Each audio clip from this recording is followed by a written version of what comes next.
हाँ जी। Hello everyone and good morning सभी को। उम्मीद करता हूँ मेरी वॉइस प्रॉपर आ रही होगी सभी तक। एक बार कंफर्म करेंगे, दो बार नहीं करेंगे। जल्दी बताइए वॉइस प्रॉपर आ रही है कि नहीं। रोबोटिक वॉइस तो नहीं आ रही है? हाँ हाँ जी। हेलो। चलो, तो वॉइस प्रॉपर आ रही है। तो आज से स्टार्ट करने वाले हम लोग जीव का विज्ञान। क्या पढ़ेंगे? जीव का विज्ञान, दैट इज़ बायोलॉजी। और जब जीव की बात आती है तो हर जीव जो बना होता है वो एक कोशिका से बना होता है, एक सेल से बना होता है। जैसे कि हमारे घर जो होते हैं, अगर उनको हम तोड़ के देखें तो उसमें हर एक ईंट मिलेगी हमें। ईंट ईंट मिलकर घर बनता है, ठीक है। वैसे ही सेल और सेल और सेल और सेल मिल के क्या बनता है? एक ऑर्गेनिज्म बनता है। नहीं, एक्चुअल में ऐसा होता है कि सेल्स मिलके टिश्यूज़, टिश्यूज़ मिलके ऑर्गन, और ऑर्गन मिलके ऑर्गन सिस्टम बनता है। वो हम कल थोड़ा सा और डिटेल में पढ़ेंगे जब हम टिश्यूज़ चैप्टर को उठाने वाले हैं, ठीक है। लेकिन इस चैप्टर में हम पढ़ेंगे सेल, जिसको कि हिंदी में कोशिका बोलते हैं। कोशिका क्या होती है आप समझ ही होंगे थोड़ा सा। जिन लोगों को अगर नहीं पता है उन लोगों को, वैसे तो इतना तो आपने स्कूल में पढ़ा होगा, है ना। इतना तो स्कूल की यादें ताज़ा होंगी। या yes yes yes, recording yes. एक बार मैं वहीं से स्टार्टिंग कर देता हूँ रिकॉर्डिंग की, नहीं तो फिर चलो। हाँ जी, ठीक है।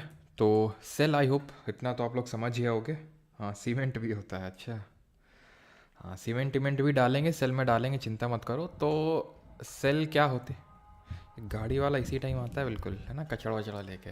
और आज देखेंगे कि सेल में जो है कचड़ा कौन लेके जाता है, कचड़ा कौन निकालता है, ठीक है। हमारे घर में तो गाड़ी वाला आता है, सेल के पास के गाड़ी वाला है कि नहीं है, ये आज के लेक्चर में आपको पता चलेगा, ठीक है।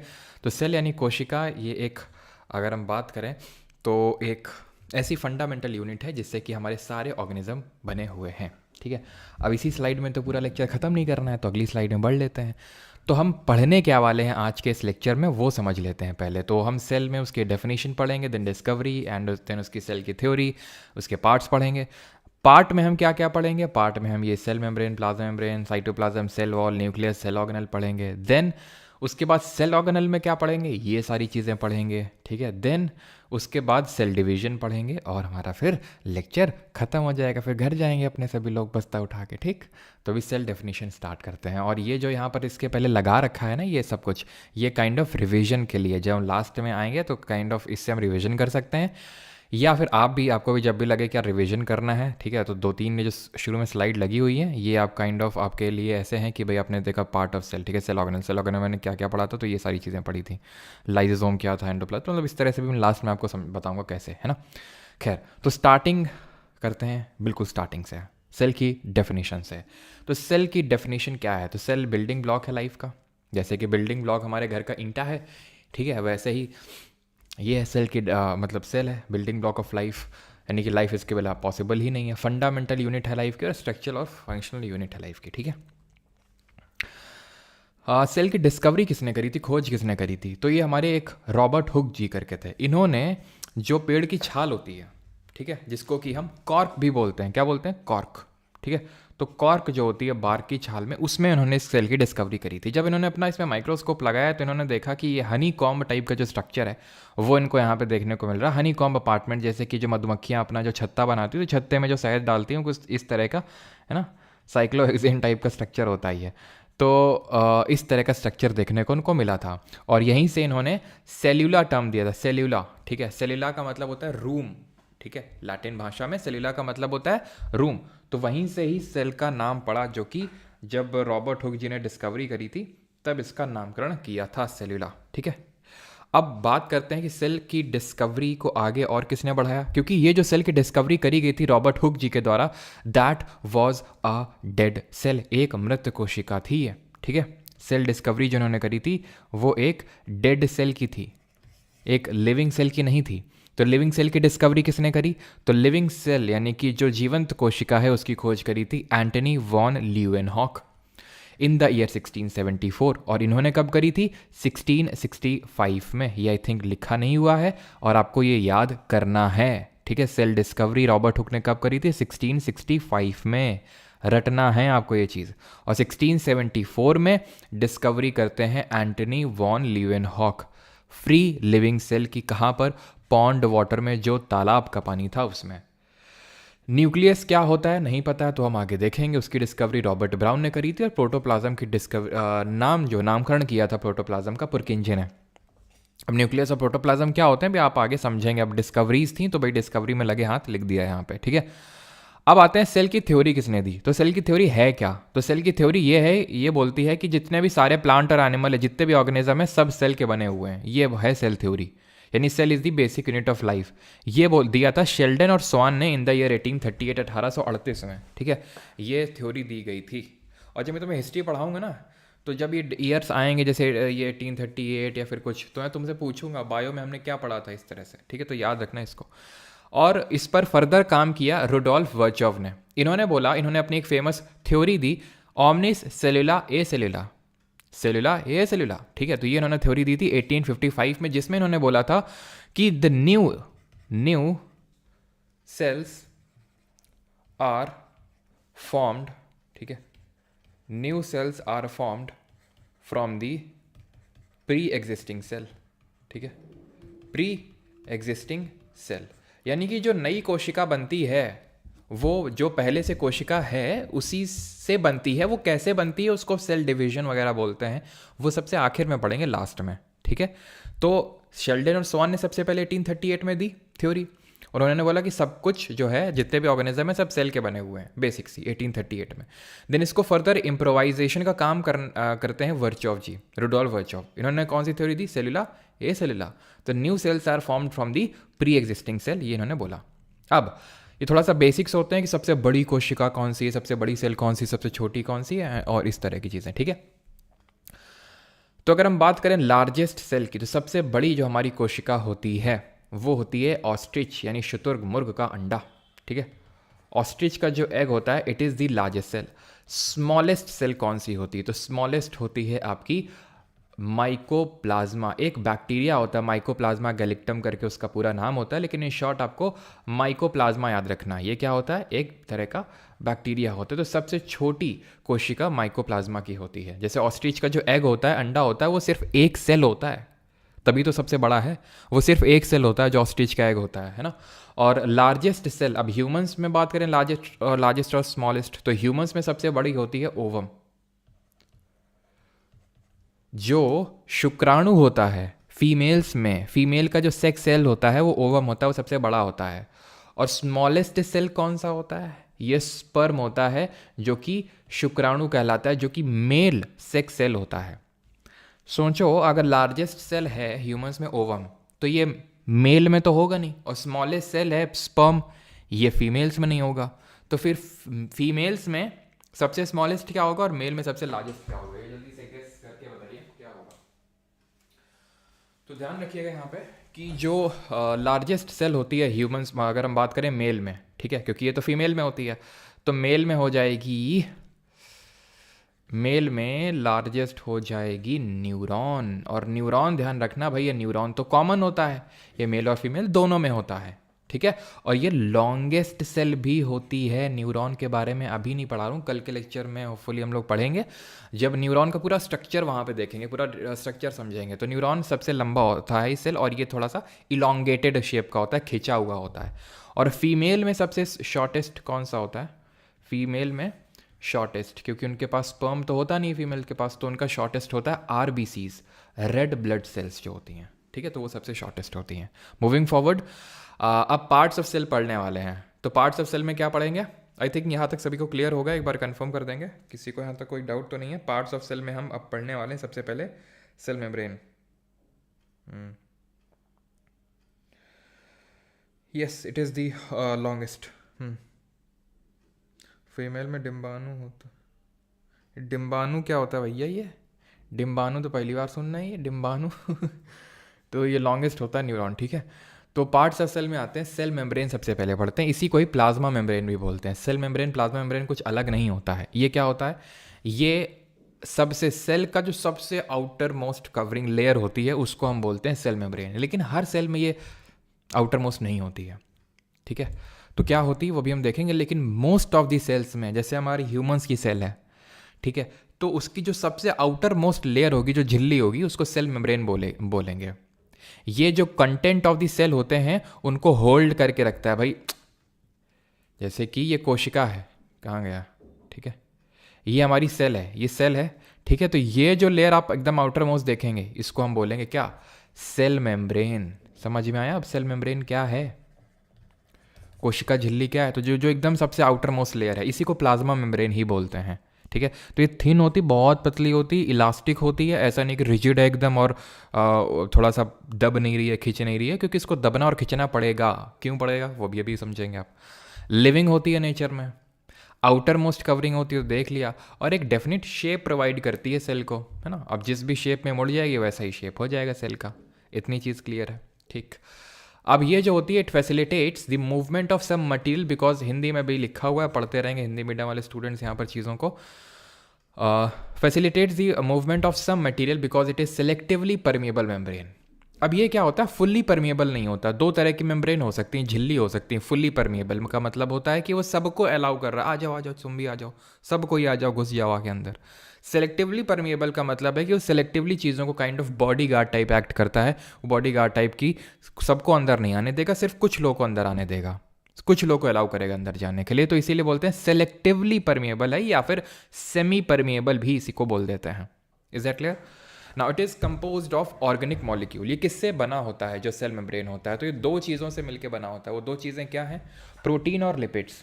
और इसमें कभी कभी ये पूछ लेता है कि कितना % प्रोटीन और कितना % लिपिड है। तो 50% प्रोटीन होगा आपका और 50% लिपिड्स होगा, ठीक है। 50% प्रोटीन होगा और 50% इसमें लिपिड होगा। अब ये लिपिड कहाँ से बनता है वो भी अभी देखेंगे, ठीक है। तो flexibility enables to cell to engulf. Engulf का मतलब होता है चीज़ों को अंदर लेना। तो अगर फ्लेक्सिबल ना होती सेल मेम्ब्रेन तो सेल हमारी किसी भी चीज़ को अंदर बाहर ना कर पाती, ठीक है। तो इंगल्फ का ये मतलब लिखा हुआ है, फूड और अदर मटेरियल को एक्सटर्नल एनवायरनमेंट से अंदर लेना, सिंपल, ठीक है। रिवाइज करें, सेल मेम्ब्रेन कैसी थी? सबसे आउटर मोस्ट थी, इलास्टिक थी, लिविंग थी, सेमी परमिएबल थी और कंटेंट ऑफ द सेल को होल्ड करके रख रही है। खत्म, ठीक। अब आ जाते हैं डिफ्यूजन और ऑस्मोसिस का थोड़ा सा कॉन्सेप्ट समझ लेते हैं। इसका ऐसा सेल से स्पेसिफिक कोई सेल का पार्ट नहीं होता है डिफ्यूजन या ऑस्मोसिस, ये प्रोसेस होते हैं। अभी मैंने आपको बताया कि सेल के अंदर बाहर है ना। तो अगर अंदर बाहर जब मूवमेंट होता है तो उसी से संबंधित हम ये डिफ्यूजन और ऑस्मोसिस पढ़ते हैं। डिफ्यूजन का मतलब होता है जब गैसों का मूवमेंट अंदर से बाहर या फिर बाहर से अंदर होता है। वो किस हिसाब से होता है गैसों का मूवमेंट? वो गैसों का मूवमेंट हायर कंसेंट्रेशन से लोअर कंसेंट्रेशन, यानी कि उच्च सांद्रता से निम्न सांद्रता वाले क्षेत्र में होता है। ये ऐसा नहीं कि सेल में ही होता है, मतलब मैं आपको इन जनरल जैसे बताऊं तो जैसे फॉर एग्जांपल अभी आपने सुबह देखा होगा, हो सकता है कि आपने पूजा करी हो, मम्मी ने आपकी पूजा करी हो, तो अगरबत्ती जलाई होगी। पहले तो मम्मी ने वहाँ जलाई है ना पूजा घर में, उसके बाद पूरे घर में जो है फैल गई महक, वो डिफ्यूजन से फैली, ठीक है। जैसे मान लो कि ये मम्मी ने यहाँ पर जलाई है ना अगरबत्ती, और यहाँ पर एकदम हाई कंसंट्रेशन है उस उनके मॉलिक्यूल का, जो अगरबत्ती का मॉलिक्यूल है, ठीक है, जो फ्रेग्रेंस है, धीरे धीरे ये हाई कंसंट्रेशन से लो कंसंट्रेशन में चला गया, ठीक है। और ये डिफ्यूजन सॉलिड में भी होता है, लिक्विड में भी होता है, गैसेस में भी होता है। गैसों में सबसे ज़्यादा होता है, जल्दी होता है, सॉलिड में सबसे देर में होता है। अब सॉलिड में डिफ्यूजन कैसे होता है? एग्जाम्पल देता हूँ मैं आपको। क्लास में याद करो, है ना, क्लास में जब हमारा लास्ट पीरियड हुआ करता था तो टीचर लिख देता था ना, और फिर जब अगले सुबह आते थे हम लोग तो उसको डस्टर से रब करते थे। तो जब डस्टर से रब करते थे तो पूरा बोर्ड जो है सफ़ेद हो जाता था कि नहीं, मतलब हल्का सा नहीं, वाइटिश नेचर का हो जाता था। फिर कभी कभी फिर आते थे एक लोग, वो साफ़ करते थे, पूरा उसको काला करते थे, है ना। तो जो ब्लैक बोर्ड है, कहीं कहीं पे हमारे स्कूल में ग्रीन बोर्ड हुआ करता था, ठीक है। तो उसको रब करने से हल्का सा वाइटिश टाइप हो जाता था। तो वो डिफ्यूजन ही है कि भाई यहाँ पर मान लो कि मैंने चौक चला रखी, जब इसको डस्टर से रब किया तो वो सॉलिड हर जगह डिफ्यूज़ हो गया, ठीक है। लिक्विड में अगर बात करूँ तो जैसे मान लो कि मैंने इंक डाल दी इसमें पानी में, ठीक है। तो जैसे मान लो जैसे डाली तो यहाँ पर हाई कंसनट्रेशन है, धीरे धीरे फैल के हाई से लो में वो पूरा नीला हो जाएगा। तो this is the diffusion. Osmosis क्या होता है? ठीक है, ये डिफ्यूजन है, आप देख सकते हैं यहाँ पर हाई कंसंट्रेशन है और यहाँ पर लो कंसंट्रेशन है, as simple as that. Osmosis क्या होता है, जिसको परासरण बोलते हैं? तो ऑस्मोसिस होता है काइंड ऑफ डिफ्यूजन ही होता है। यहाँ पे भी हाई कंसंट्रेशन से लो कंसंट्रेशन में मूवमेंट होता है, लेकिन यहाँ पर एक सेमी परमिएबल मेम्ब्रेन के थ्रू होता है। यहाँ पर क्या होता है, एक झिल्ली के थ्रू होता है, जैसे कि हमारी सेल है, जैसे कि हमारी कोशिका है। तो अब ये मान लो कि एक हमारी सेल है, ये कोशिका है, ये आरबीसी है, रेड ब्लड सेल है, ठीक है। अच्छा, रेड ब्लड सेल पता है आप लोगों को, एक ऐसी सेल होती है जिसमें कोई न्यूक्लियस नहीं होता है, इसमें न्यूक्लियस नहीं होता आरबीसी में, ठीक है। तो ये हमारी आरबीसी है, ठीक।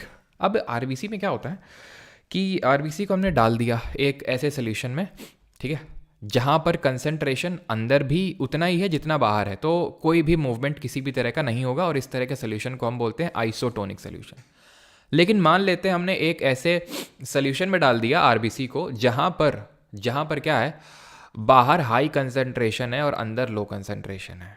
किसका किसका किसका? वाटर का ध्यान रखना। कई बार कन्फ्यूजन होता है इस चीज़ को लेकर, हाई किसका किसका लो। हमेशा वाटर का ध्यान रखना, बस वाटर को पकड़ के चलना, ठीक है। हाई कंसंट्रेशन से लो कंसंट्रेशन मूवमेंट होता है, और किसके कंसंट्रेशन की बात करते हैं? वाटर की। तो बाहर पानी ज़्यादा है, अब देखो भाई, क्योंकि सॉल्ट भी हो सकता है, सॉल्ट भी होगा, मान लेते हैं इसमें भी, पानी में भी सॉल्ट मिला हुआ है, यहाँ भी सॉल्ट है, लेकिन क्योंकि सेमी परमेबल मेम्ब्रेन है ना, सेल मेम्ब्रेन, तो सबको तो अलाउ करेगी नहीं कि भाई सॉल्ट भी आ जाओ, सब कुछ आ जाओ, वो सिर्फ वाटर को अलाउ करेगी अंदर बाहर, तो इसलिए वाटर का मूवमेंट होगा, ठीक है।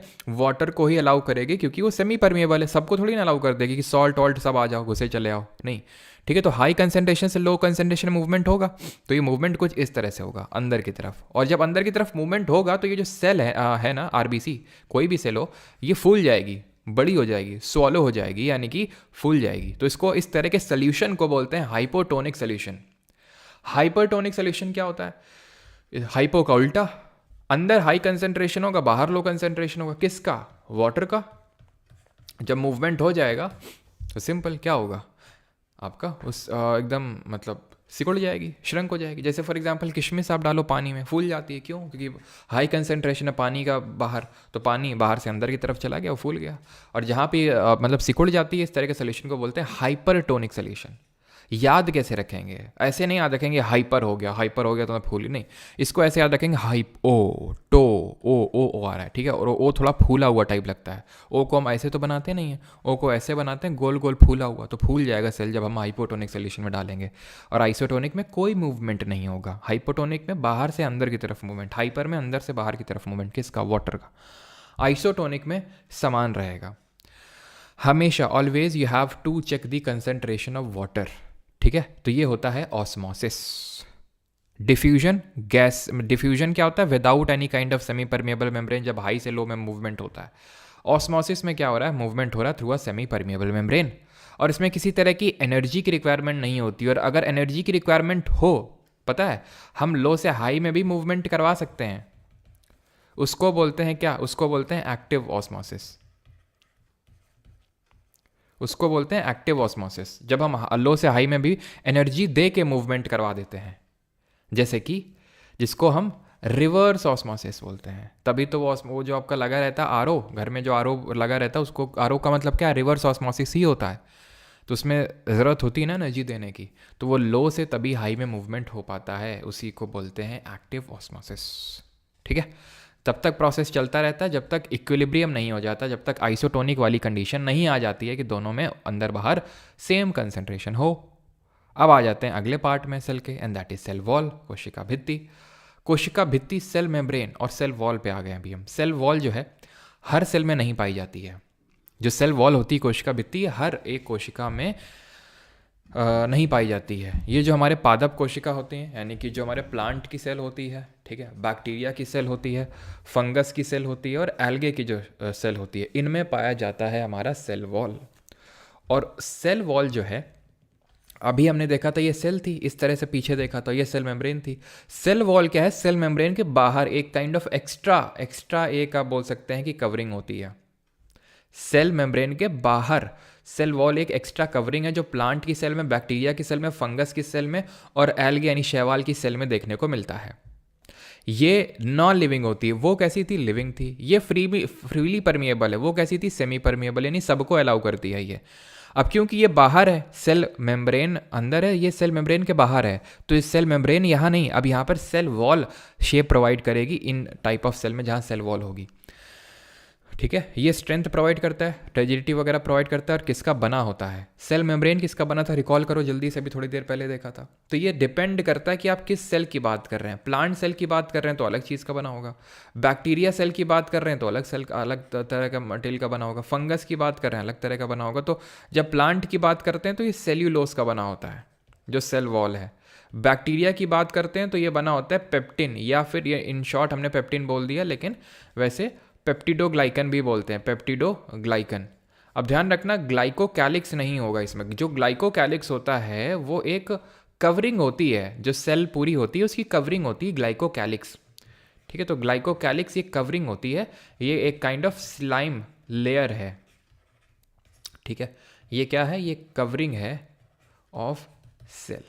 ठीक है, फंगस में अगर बात करें तो एक चिटिन या फिर काइटिन, जो भी आप प्रोनाउंस करो, तो ये कॉम्प्लेक्स शुगर होती है, उसकी बनी होती है। ठीक है, तो एनिमल सेल और प्लांट सेल में हमने क्या डिफरेंस देखा? तो एनिमल सेल में हमें सेल वॉल नहीं देखने को मिल रही थी, यहाँ पर सेल वॉल देखने को मिल रही है। प्लांट सेल में सेल्यूलोज की बनी हुई है। तो ये मेन डिफरेंस है इन दोनों के बीच में।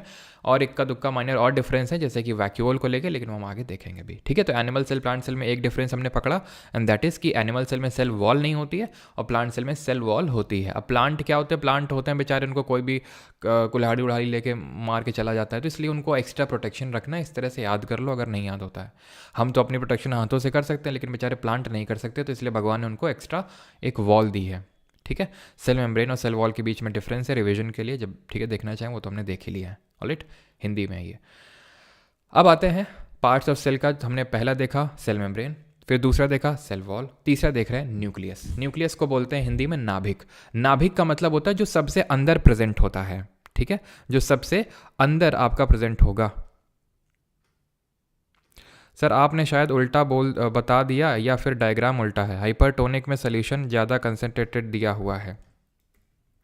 कहाँ ज़्यादा कंसनट्रेट दिया हुआ है? कहाँ दिया हुआ है कंसनट्रेटेड? भाई कंसनट्रेटेड किसका मतलब है? कंसनट्रेटेड का मतलब है हाइपरटोनिक सोल्यूशन के भाई सेल के बाहर कंसनट्रेशन ज़्यादा है। किसका? वाटर का। अब मैं इतनी बार उतनी देर से वही चिल्ला रहा हूँ कि जब भी कंसनट्रेशन है तो वाटर को कंसिडर करना है हाई से लो। कुछ गलत नहीं दिया हुआ है, ना तो डायग्राम गलत है, ना तो मैंने बताया गलत है। सेम सारी चीज़ें वही सेम है जो मैंने आपको बताई हैं। ठीक है, अंदर से बाहर और बाहर से अंदर। आगे बढ़ते हैं। तो न्यूक्लियस क्या चीज़ होती है? तो न्यूक्लियस हमारी सेल के सेंटर में बैठा होता है। न्यूक्लियस जो होता है वो सेल के एकदम सेंटर पे बैठा होता है, और बाकी जितने भी सेल के पार्ट्स होते हैं उन सब की एक्टिविटी को रेगुलेट करता है। जैसे कि हमारा ये शरीर है, शरीर में हाथ हैं, पैर हैं, मतलब मुंह है, कान है, नाक है, इतनी सारी चीज़ें हैं। ठीक है, इन सब को रेगुलेट कंट्रोल कौन करता है? ब्रेन। तो बस इसीलिए तो इसको ब्रेन ऑफ द सेल बोल देते हैं, क्योंकि ये बाकी सेल की इट कंट्रोल्स। ठीक है, it controls the activities of different cell organelles. Cell organelle क्या है?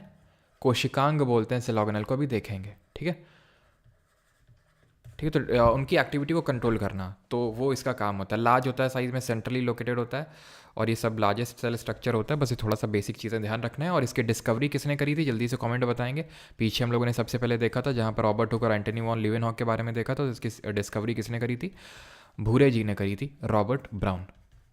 ठीक है, आगे बढ़ते हैं। ये न्यूक्लियस का स्ट्रक्चर है हमारा पूरा। यहाँ पर आप देख पा रहे होंगे ये थ्रेड लाइक कुछ ऐसा स्ट्रक्चर आपको दिख रहा है, ये धागे नुमा स्ट्रक्चर। इसको क्रोमैटिन मटेरियल बोलते हैं। यही क्रोमोसोम बनता है जब सेल डिवीजन होता है ना, जब कोशिका का विभाजन होता है। क्यों होता है, कैसे होता है, कितने प्रकार, सब पढ़ेंगे, है ना। इसी ऐसे मैं ज़्यादा डाउट नहीं लूँगा। जब क्लास एकदम ऑलमोस्ट पूरी एंड हो जाएगी तब मैं कायदे से आपके लूँगा। ठीक है, जो भी आपका होगा तो ऐसे बीच बीच में लेता रहूँगा, टेंशन मत लीजिएगा। ठीक है, तो क्रोमैटिन मटेरियल है ये। क्रोमैटिन मटेरियल जब सेल डिवाइड होता है तो यही बाद में क्रोमोसोम बनता है। ठीक, एक चीज़ ये हो गई। पहले हम यहाँ पे जो लिखा हुआ उसको समझ लेते हैं कि भाई कितने कंपोनेंट होते हैं न्यूक्लियस के। तो दो कंपोनेंट होते हैं, न्यूक्लियर एनवेलप और न्यूक्लियोप्लाज्म। ये क्या होता है? तो न्यूक्लियर एनवेलप ये होता है, ये जो कवरिंग देख रहे हैं आप, कवरिंग, जैसे कि सेल की कवरिंग थी सेल मेम्ब्रेन, तो ऐसे न्यूक्लियर की कवरिंग है न्यूक्लियर एनवेलप। ठीक है, और न्यूक्लियोप्लाज्म ये जो अंदर मटीरियल भरा हुआ है न्यूक्लियस के अंदर, इसको न्यूक्लियोप्लाज्म बोलते हैं। तो न्यूक्लियर एनवेलप आप समझ सकते हैं, इसमें 2 न्यूक्लियर मेम्ब्रेन से मिलकर बना होता है। ये न्यूक्लियस की कवरिंग होती है, ठीक है। ये न्यूक्लियस को साइटोप्लाज्म से अलग करता है, अभी साइटोप्लाज्म के बारे में भी पढ़ेंगे, ठीक है। बस इतना आपको ध्यान रखना है। न्यूक्लियोप्लाज्म क्या है, जो अंदर आपका ये लिक्विड सब्सटेंस भरा हुआ है न्यूक्लियस के अंदर, उसको बोलते हैं न्यूक्लियोप्लाज्म, बस, ठीक है। अब यहाँ पर आप एक चीज़ देखेंगे, इस न्यूक्लियस के अंदर ये जो पार्ट है ना, ये गोल गोल इस तरह से दिख रहा होगा, इसको बोलते हैं न्यूक्लियोलस। क्या बोलते हैं? न्यूक्लियोलस। अभी न्यूक्लियोलस बड़ा इंपॉर्टेंट होता है कहाँ पर, तो ये जो न्यूक्लियोप्लाज्म है, ये जो अभी मैंने आपको बताया लिक्विड ग्राउंड सब्सटेंस है, उसके अंदर भरा हुआ है न्यूक्लियस के, उसके 2 पार्ट हैं। एक तो क्रोमैटिन मटीरियल जिसका मैं जिक्र कर रहा था अभी, जो बाद में जाके क्रोमोसोम बन जाता है जब कोशिका विभाजन होता है, सेल डिवीजन होता है, और एक होता है न्यूक्लियोलस। अब इसका मेन फंक्शन क्या होता है न्यूक्लियोलस का, तो ये एक या एक से ज़्यादा नंबर में हो सकते हैं। इसका जो मेन काम होता है वो राइबोसोम को बनाना और उनको असेंबल करना, to make the ribosome and to assemble them, ये इसका काम होता है। और राइबोसोम का काम ये होता है कि वो प्रोटीन को बनाए। राइबोसोम का काम होता है कि वो प्रोटीन को बनाए, और राइबोसोम को कौन बनाता है? न्यूक्लियोलस बनाता है, और उनको असेंबल भी करता है, ठीक है। जो डॉट डॉट स्ट्रक्चर आप देख रहे थे पिछले वाले जो भी मैंने दिखाया था न्यूक्लियस में, वो डॉट डॉट स्ट्रक्चर आपके राइबोसोम ही थे। मैं आपको फिर से दिखा देता हूँ, ये जो डॉट डॉट स्ट्रक्चर आप देख पा रहे हैं, ये छोटे छोटे छोटे छोटे छोटे जो हैं, इनको हम राइबोसोम ही बोलते हैं, ठीक। क्रोमैटिन मटीरियल क्या होता है? ये थ्रेड लाइक स्ट्रक्चर होते हैं, धागे की तरह। जब कोशिका विभाजन होता है तो क्रोमैटिन मटीरियल जो है it gets organised into the chromosome, तो ये जो है क्रोमोसोम में तब्दील हो जाते हैं, क्रोमोसोम बन जाते हैं, ठीक है। क्रोमोसोम क्या होते हैं? थ्रेड लाइक स्ट्रक्चर होते हैं। जब सेल डिवीजन होता है तब विजिबल होते हैं। 2 चीज़ों से मिलके बने होते हैं, एक डीएनए और एक प्रोटीन। कितने चीज़ों से मिलके बने होते हैं? डीएनए और प्रोटीन से मिलके बने होते हैं। तो यहाँ पर थोड़ा सा ध्यान से समझेंगे। ये न्यूक्लियस है, ठीक है, मतलब ये पूरा सेल है, और सेल के अंदर ये न्यूक्लियस है। न्यूक्लियस के अंदर आपको ये जो दिख रहे हैं ये क्रोमोसोम है, ठीक है। अब ये क्रोमोसोम किससे मिलके बने हुए हैं? ये जो पूरा ये आपको ये दिख रहा है ये डीएनए है, ये, ठीक है। और डीएनए के बीच बीच में प्रोटीन देखने को मिलता है, उसको बोलते हैं हिस्टोन। तो क्रोमोसोम किसके बने हुए हैं? डीएनए और प्रोटीन के, ठीक है। यहां तक किसी कोई डाउट होगा तो पूछेंगे। और हाँ, क्रोमोसोम की डिस्कवरी किसने करी थी? तो वॉल्टर फ्लेमिंग ने करी थी। Who discovered them? तो इसकी डिस्कवरी करी थी वॉल्टर फ्लेमिंग ने, ठीक है। क्लियर इतनी चीज़? तो ये चीज़ है, डिस्कवरी इसकी वॉल्टर फ्लेमिंग ने करी थी। और डीएनए का डबल हेलिकल स्ट्रक्चर चलो अभी नहीं पढ़ रहे हैं, जब डीएनए रेप्लिकेशन पढ़ेंगे तो वहाँ पर डीएनए के बारे में आपको बताऊंगा, अभी नहीं पढ़ना है डीएनए के बारे में, ठीक है। अभी डीएनए रेप्लिकेशन देखेंगे तो वहाँ पर, ठीक है, क्लियर है। तो आगे बढ़ते हैं फिर। और पार्ट्स ऑफ सेल में चौथा पार्ट आते हैं। अभी हम सेल ऑर्गेनल में नहीं आए हैं, ठीक है, पार्ट्स ही देख रहे हैं। सेल मेम्ब्रेन देखा, कुछ कुछ सेल में सेल वॉल होती है तो वो देखी, ठीक है। फिर हमने न्यूक्लियस देखा, अब हम देख रहे हैं साइटोप्लाज्म। साइटोप्लाज्म क्या है? तो साइटोप्लाज्म ये न्यूक्लियस और सेल मेम्ब्रेन के बीच में जो लिक्विड भरा हुआ है उसको साइटोप्लाज्म बोलते हैं। जैसे कि न्यूक्लियस के अंदर न्यूक्लियोप्लाज्म भरा था, वैसे सेल के अंदर जो भरा होता है उसको साइटोप्लाज्म बोलते हैं, ठीक है। It parts between the plasma membrane and nuclear envelope, ठीक है। तो न्यूक्लियर एनवेलप और ये जो सेल मेम्ब्रेन है इसके बीच में जो मटेरियल भरा हुआ है इसको हम बोलते हैं साइटोप्लाज्म, ठीक है। ये साइटोसोल का बना हुआ होता है, इसमें मेन एक्वस जो ग्राउंड सब्सटेंस होता है वो साइटोसोल होता है। Cell organelle are present in the cytoplasm. Different जो हमारे कोशिकांग हैं वो यहीं पे फ्लोट कर रहे हैं, जिनके बारे में भी हम आगे देखेंगे, ठीक है। Now what are cytoplasmic inclusions? अगर कभी आपसे पूछ ले, जो कि पूछता भी है कि साइटोप्लाज्मिक इंक्लूजन क्या होते हैं, तो ये होते हैं हमारे नॉन लिविंग कॉम्पोनेंट। कौन सा कलर चलेगा यहाँ पे अच्छे से? येलो, हाँ। नॉन लिविंग कॉम्पोनेंट इनसाइड और इन साइटोप्लाज्म, बस, ठीक है। साइटोप्लाज्म में जो नॉन लिविंग पार्ट होता है, अभी हम देखेंगे कि साइटोप्लाज्म में ही हमारे सेल ऑर्गेनल, आपने नाम सुना होगा एंडोप्लाज्मिक रेटिकुलम, आपने नाम सुना होगा गोल्गी अपरेटस, वैक्यूल, ये सारे डिफरेंट जो हमारे माइटोकॉन्ड्रिया वगैरह नाम, ये सर सेल ऑर्गेनल होते हैं, वो लिविंग होते हैं। इसके अलावा जो नॉन लिविंग कॉम्पोनेंट होता है साइटोप्लाज्म के अंदर, जैसे कि पिगमेंट हो गया, ठीक है, न्यूट्रिएंट्स हो गए, पिगमेंट्स हो गए, न्यूट्रिएंट्स हो गए, तो ये सब लिविंग तो होते नहीं है। तो ये सारी जो एक्स्ट्रा चीज़ें मटीरियल प्रेजेंट होता है इसको साइटोप्लाज्मिक इंक्लूजन बोलते हैं, ठीक है। तो ये रहा आपका साइटोप्लाज्म जो अंदर ये भरा हुआ है आपका, ठीक, आगे बढ़ते हैं। अब हम देखेंगे टाइप ऑफ सेल। तो दो तरह की सेल होती हैं, या तो इसको हम लास्ट में कर लें, क्या नहीं, अभी चलो कर ही लेते हैं, कोई दिक्कत वाली बात नहीं है। तो टाइप्स ऑफ सेल हमारी दो तरह की सेल होती हैं, प्रोकैरियोटिक और यूकैरियोटिक। किस बेसिस पे ये डिवीजन किया मैंने? इस बेसिस पे डिवीजन किया मैंने क्योंकि मैंने देखा एक दिन एक बैक्टीरिया को बुलाया, इधर आओ भाई। उसको जब खोल के देखा मैंने तो उसके अंदर सेल ही नहीं थी, और सॉरी न्यूक्लियस ही नहीं था। उसके अंदर बहुत सारे जो सेल ऑर्गेनल होते हैं वो थे ही नहीं, कोई नहीं था इसके अंदर। तो फिर जो है मुझे कुछ डाउट हुआ, तो फिर जो है मैंने क्या किया, सेल को डिवाइड कर दिया दो पार्ट में। एक को बोला प्रो कैरियोटिक और एक को बोला यू कैरियोटिक। कैरियोटिक का मतलब होता है न्यूक्लियस, ठीक है, न्यूक्लियस। कैरियोट का मतलब होता है न्यूक्लियस, यू का मतलब होता है ट्रू। तो यानी कि इनमें ट्रू न्यूक्लियस है और इनमें ट्रू न्यूक्लियस नहीं है, किसमें? प्रोकैरियोटिक में, ठीक। तो प्रोकैरियोटिक जो हमारी सेल होती है उसका साइज 1 से 10 माइक्रोमीटर का होता है, वहीं यूकैरियोटिक बहुत बड़े, ऑलमोस्ट 5 टाइम्स आप बोल सकते हो साइज की होती है यूकैरियोटिक। न्यूक्लियस नहीं होगा, इसमें न्यूक्लियस होगा, तभी यू का मतलब ट्रू, कैरियोट का मतलब न्यूक्लियस। न्यूक्लियोलस एब्सेंट होगा इसमें, न्यूक्लियोलस इसमें प्रेजेंट होगा, ठीक है। इसमें सेल ऑर्गेनल जो हम अभी पढ़ने वाले हैं वो नहीं होते हैं बेचारे में, इसमें होते हैं, सब कुछ होता है।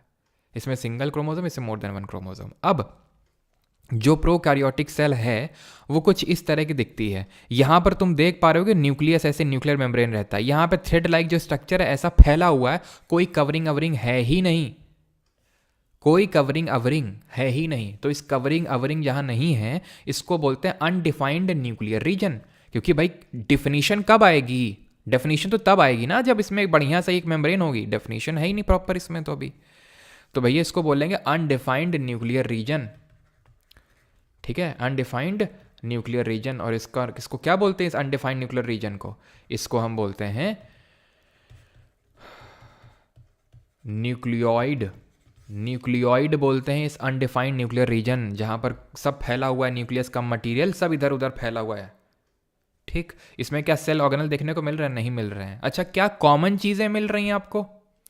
बूझो तो जाने करके आता था ना एक, उसमें ऐसे दो पिक्चर होती थी, बताने होते थे डिफरेंसेस न्यूज़पेपर में, या फिर जो हमारी वो चंपक करके एक मैगजीन आती थी, किसने पढ़ी चंपक? तो उसमें होती थी ना वो दो पिक्चर की, भाई इसमें बताओ क्या डिफरेंसेस हैं, या फिर आई थिंक क्या सिमिलैरिटीज़ हैं, डिफरेंसेस के। तो यहाँ पर मैं आपसे पूछा हूँ सिमिलैरिटीज़ क्या हैं। तो एक तो भाई ये है कि इसमें प्लाज्मा मेम्ब्रेन इसमें भी है, वही सेल मेम्ब्रेन, और इसमें भी है। इसमें भी राइबोसोम है, इसमें भी राइबोसोम है, इसमें भी साइटोप्लाज्म है, इसमें भी साइटोप्लाज्म होगा। तो ये बस कॉमन है भाई cyto.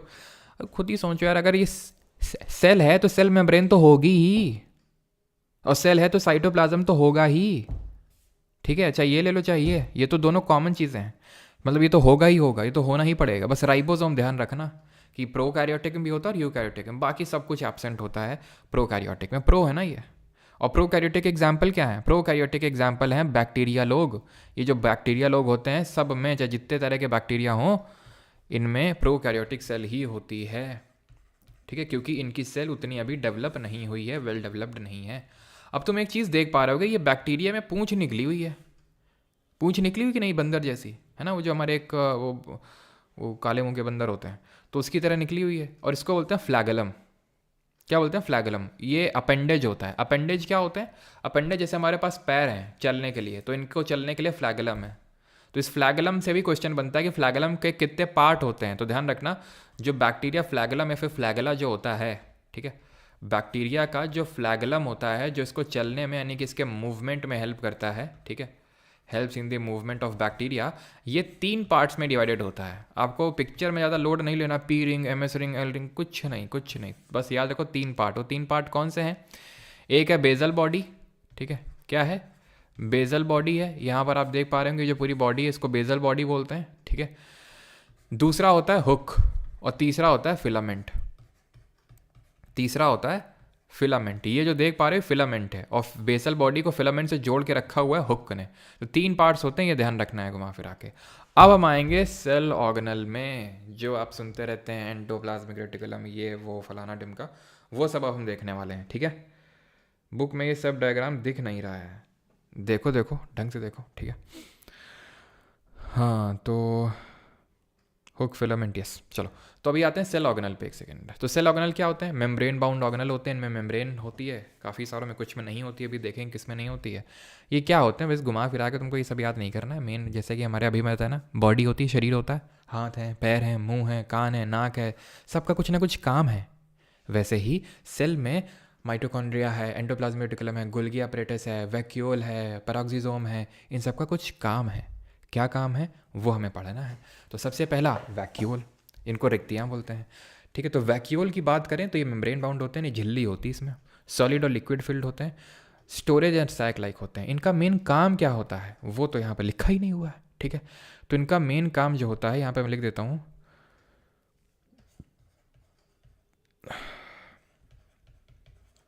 To provide rigidity and turgidity. Rigidity and turgidity, अब होता ये है कि देखो, होता तो ये दोनों में है, प्लांट में भी होता है, एनिमल में होता है, लेकिन ये जो रिजिडिटी और टर्जिडिटी का जो फंक्शन है ना, ये मेन प्लांट सेल में परफॉर्म करना होता है। इसको एनिमल सेल में ना के बराबर काम होता है।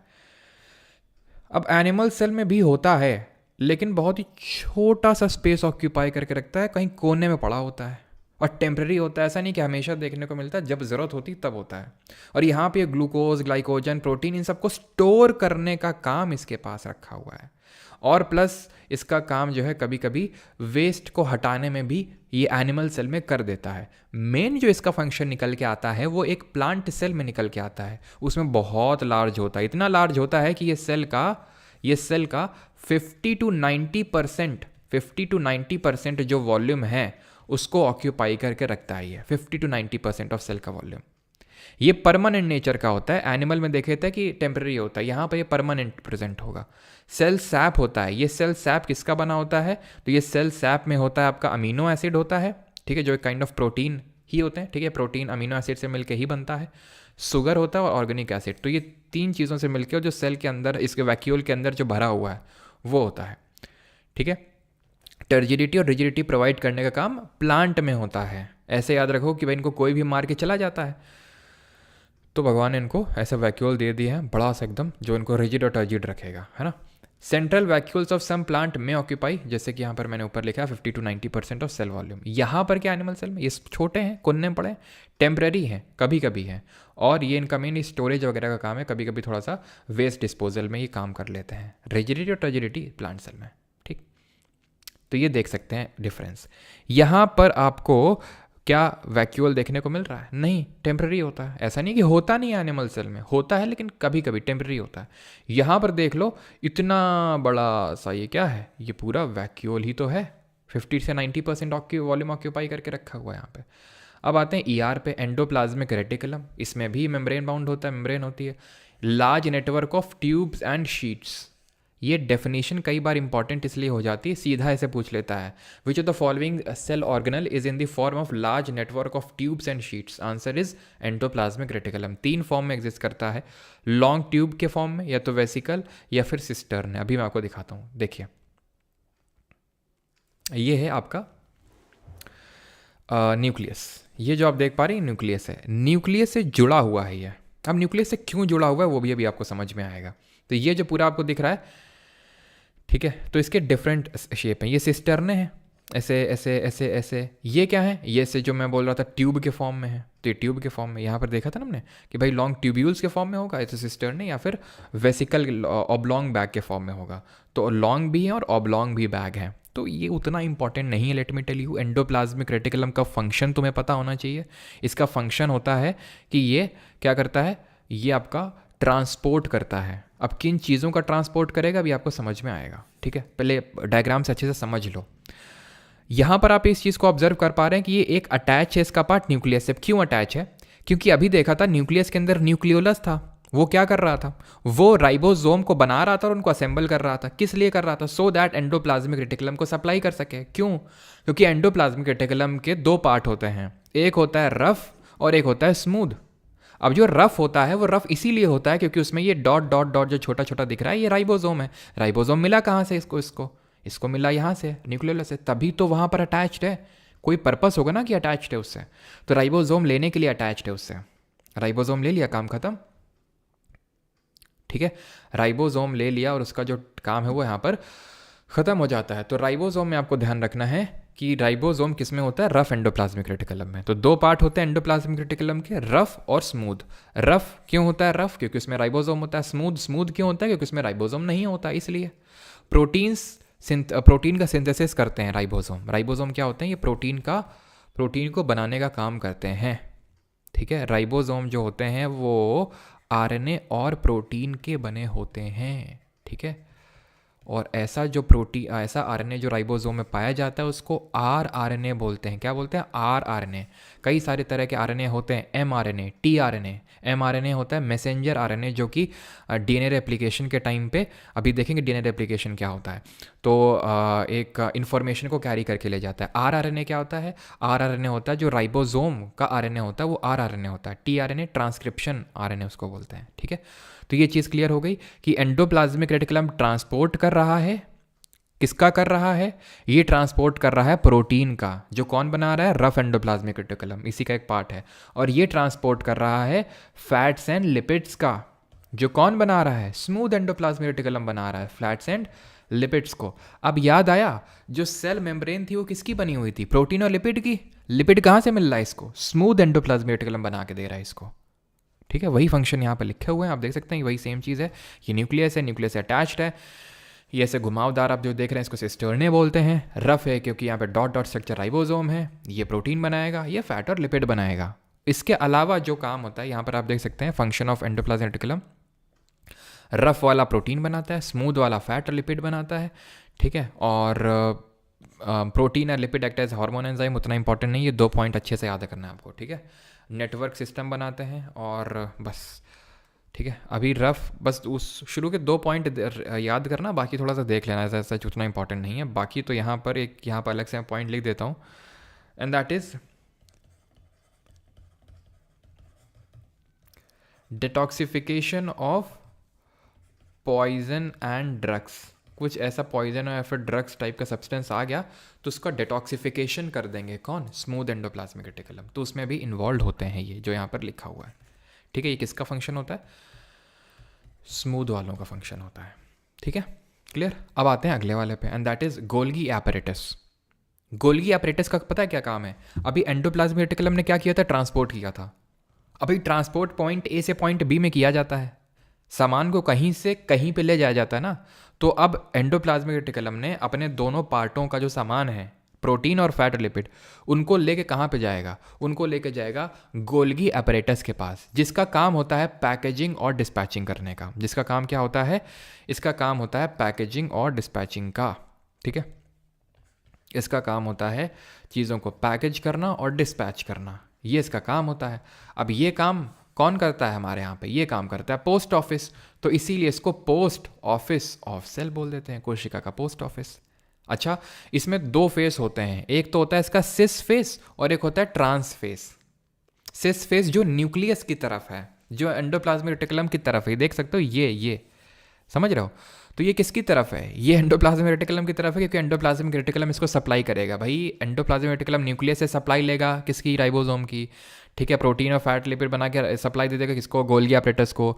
जो गोल्गी एपरेटस का पार्ट मुंह, जो उसका मुंह किसकी तरफ है, ईआर की तरफ, उसको सिस बोलते हैं। और जो दूसरा वाला मुंह है, जो पीठ है या फिर जो किसकी तरफ है, अब खुद सोचो भैया मेरे, इसको फैट लिपिड बनाया इसने, ईआर ने, इसको दे दिया। अब ये किसको देगा, लिपिड, सेल मेम्ब्रेन को देगा, क्योंकि लिपिड की ज़रूरत तो उसको है। तो इसका यहाँ से लेगा और यहाँ से देगा, यहाँ से लेगा, यहाँ से देगा। तो जो देगा वाला पीठ है, फेस है, ठीक है, जहाँ से फेंक के मारेगा, एग्जिट करवाएगा, उसको बोल देंगे ट्रांसफेस, ठीक है। ये कॉन्वेक्स साइड होती है, इसको बोलते हैं कॉन्वेक्स साइड, और ये कॉन्केव साइड होती है ये, ठीक है। अगर फिजिक्स पढ़े होते तो थोड़ा कॉन्वेक्स कॉन्केव और बेटर तरीके से समझ में आता। कॉन्वेक्स क्योंकि ये ऐसा है, कॉन्केव क्योंकि ये ऐसा है, इसलिए, ठीक। वो जब फिजिक्स पढ़ेंगे तो और अच्छे समझ में आ जाएगा। खैर, ये समझ में आ गया आपको, ठीक है। अब इसकी डिस्कवरी किसने करी थी, कैमिलो गोल्गी ने करी थी। बाकी ये इसमें भी सिस्टर्ने और वो वैक्यूल वगैरह होते हैं, ठीक है, पैरेलल, ये पैरेलली अरेंज्ड होते हैं, सिस्टर्ने इनको बोलते हैं, ठीक है, ये सिस्टर्न आपस में मिलकर सिस्टर्न बन जाते हैं। ठीक है, present as freely distributed submits dictyosome के रूप में ही प्रेजेंट होते हैं। खैर, ये बस याद करना है, और ये याद करना है आपको कि ये पैकेजिंग डिस्पैचिंग में इन्वॉल्व होते हैं। सिस फेस कॉन्वेक्स साइड होता है, ट्रांसफेस कॉन्केव साइड होता है, ये चीज़ें इंपॉर्टेंट हैं। और किसने डिस्कवरी करी थी वो तो नाम में ही है गोल्गी, तो वो पूछेगा भी नहीं आपसे। और सिस्टर्न ने ध्यान रखना है, सिस्टर्न ने आपस में मिलकर सिस्टर्न्स बन जाते हैं, बस बात खत्म। ठीक है, और डिक्टायोजोम के तौर पे प्रेजेंट होते हैं प्लांट सेल में। और कुछ आपको याद रखने की ज़रूरत नहीं है, बस एक बार देख लेना है आपको। ठीक, हाँ, तो वो मैंने आपको बता दिया, दो फेज़ होते हैं, cis phase toward nuclear, trans phase toward plasma membrane, concave और मेच्योरिंग होता है। कॉनकेव होता है कैसा फेज़ होता है, मेच्योरिंग फेज़ होता है।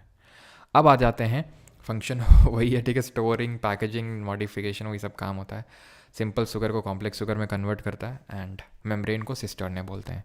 ठीक है, और लाइजोसोम के फॉर्मेशन में इन्वॉल्व है। लाइजोसोम क्या होते हैं, आ जाते हैं लाइजोसोम पे। तो लाइजोसोम ये रहे हमारे। ठीक है, लाइजोसोम भी कहीं आपको छोटे से ऐसे देखने को मिलेंगे साइटोप्लाज्म में। तो लाइजोसोम क्या चीज़ होते हैं, तो लाइजोसोम को पहले मैं समझा देता हूँ ताकि तुम्हें पहले समझ में आ जाए लाइजोसोम का फंक्शन क्या होता है, यहाँ पे रोल क्या होता है। तो लाइजोसोम का काम ये होता है कि घूम घूम के ये देखना कि हर एक सेल ऑर्गेनल, हर एक कोशिका का जो अंग है, हर एक सेल का जो पार्ट है, वो ढंग से परफॉर्मेंस दे रहा है कि नहीं दे रहा है। जो जैसे कि ईआर का काम है कि भाई ट्रांसपोर्ट का, गोली ऑपरेटर्स है कि पैकेजिंग डिस्पैचिंग का, तो ये सब अपना काम ढंग से कर रहे हैं कि नहीं कर रहे हैं। जैसे इसको लगे कि यार चीज़ें ठीक चल नहीं रही हैं सेल में, वो फटेगा, फट के अपना इसके अंदर कुछ ऐसा एंजाइम भरा होता है, वो फटे, वो निकलेगा और पूरी सेल जो है वो डाइजेस्ट हो जाएगी, पच जाएगी, ख़त्म हो जाएगी वहाँ पे। तो इसीलिए बेचारे को suicidal bag of the cell बोल देते हैं, क्योंकि सुसाइड कर लेता है ये, but for the good reasons, है ना, suicidal bag of the cell. इसको बोलते हैं suicidal bag of the cell. किसने सुसाइड कर ली, क्योंकि सेल के जो ऑर्गेनल्स हैं वो अच्छे से परफॉर्मेंस नहीं दे रहे थे। तो membrane bound organelle synthesise by Golgi apparatus, यानी बनता कहाँ पर है, बनता ये गोल्गी अपरेटस में है। कौन बना रहा है, गोल्गी अपरेटस बना रहा है। ये इसमें भरा होता है डाइजेस्टिव एंजाइम, इसमें भरा होता है डाइजेस्टिव एंजाइम। डाइजेस्टिव का मतलब ऐसा एंजाइम होता है जो सेल को पचा लेगा। ये जो एंजाइम है ये आर में बनता है, रफ एंडोप्लाज्मिक रेटिकुलम। आप समझिए डिफरेंस को। लाइजोसोम बन रहा है गोल्गी अपरेटस में, लेकिन उसके अंदर जो एंजाइम भरा हुआ है वो बन रहा है रफ एंडोप्लाज्मिक रेटिकुलम में। Is that clear. तो ये वेस्ट डिस्पोजल सिस्टम की तरह बिहेव करता है। ठीक है, चीज़ों को जो वेस्ट है उसको हटा देता है।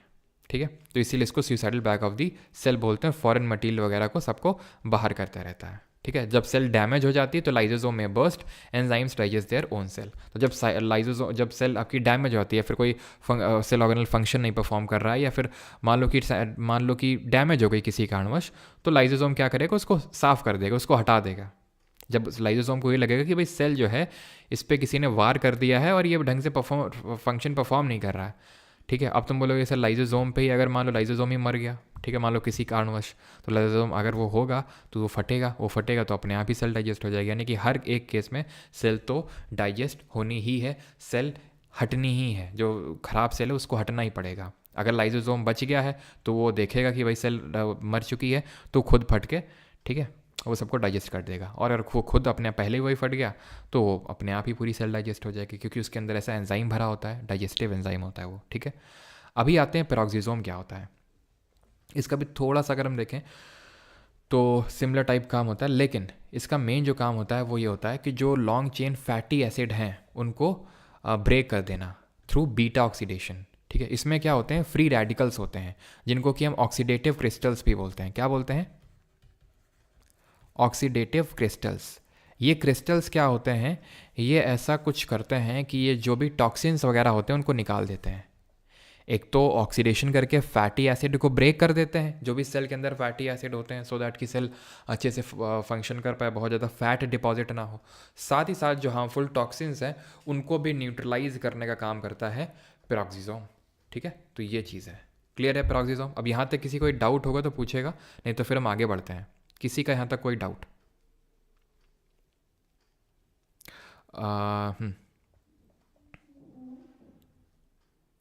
बायोलॉजी समझ में आ रही है गुरुदेव, मत सब्जेक्ट है। अच्छा अभिषेक, अच्छी बात है, फिर तो समझ में आ रही है तो सर थोड़ा हिंदी टर्म यूज़ करिए। अच्छा,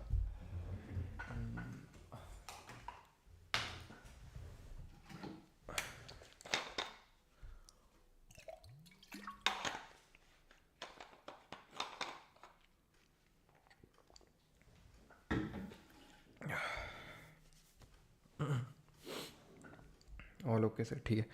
हाँ, पावर हाउस आ गया है। तो माइटोकॉन्ड्रिया को, एक सेकंड रुको यार, गर्दन का ट्रीटमेंट कर लें। पहले लगानी पड़ती थी क्लास के शुरू में, वो वाली नहीं, अब क्लास में 3-4 बार लगानी पड़ती है। चलो, तो माइटोकॉन्ड्रिया पे आते हैं। माइटोकॉन्ड्रिया क्या होता है? तो माइटोकॉन्ड्रिया ये होता है, माइटोकॉन्ड्रिया मेन चीज़ है। मेन चीज़ का मतलब ये है कि इसको power house of the cell बोलते हैं। पावर हाउस ऑफ सेल, कोशिका का पावर हाउस क्यों बोलते हैं? क्योंकि ये एनर्जी बनाता है। It makes energy. एनर्जी किस फॉर्म में बनाता है? एटीपी के फॉर्म में बनाता है। एडिनोसाइन ट्राइफॉस्फेट इसका फुल फॉर्म होता है, ठीक है।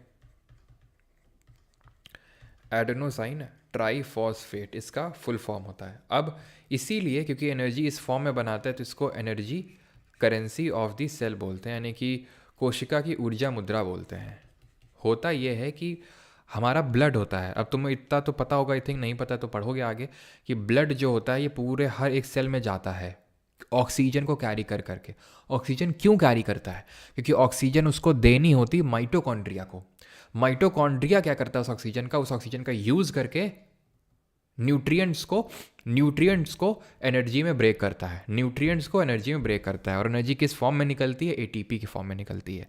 इसकी जो दो झिल्ली होती हैं, डबल मेम्ब्रेन स्ट्रक्चर होता है। आउटर मेम्ब्रेन जो होती है ये पोरस नेचर की होती है। पोरस का मतलब है कि जैसे ऑक्सीजन वगैरह इससे आ जाती है आसानी से, और CO2 बनती है यहाँ पे, और वो CO2 ब्लड को दे देता है, और ब्लड फाइनली जो है लंग्स को देता है, और लंग्स के थ्रू हम एक्सेल कर देते हैं।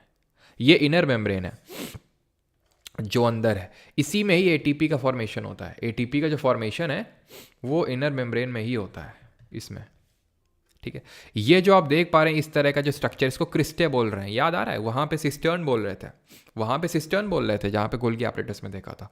यहाँ पर क्या बोल रहे हैं? क्रिस्टे बोल रहे हैं। लेंथ इसकी 1 से 2 माइक्रोमीटर की होती है।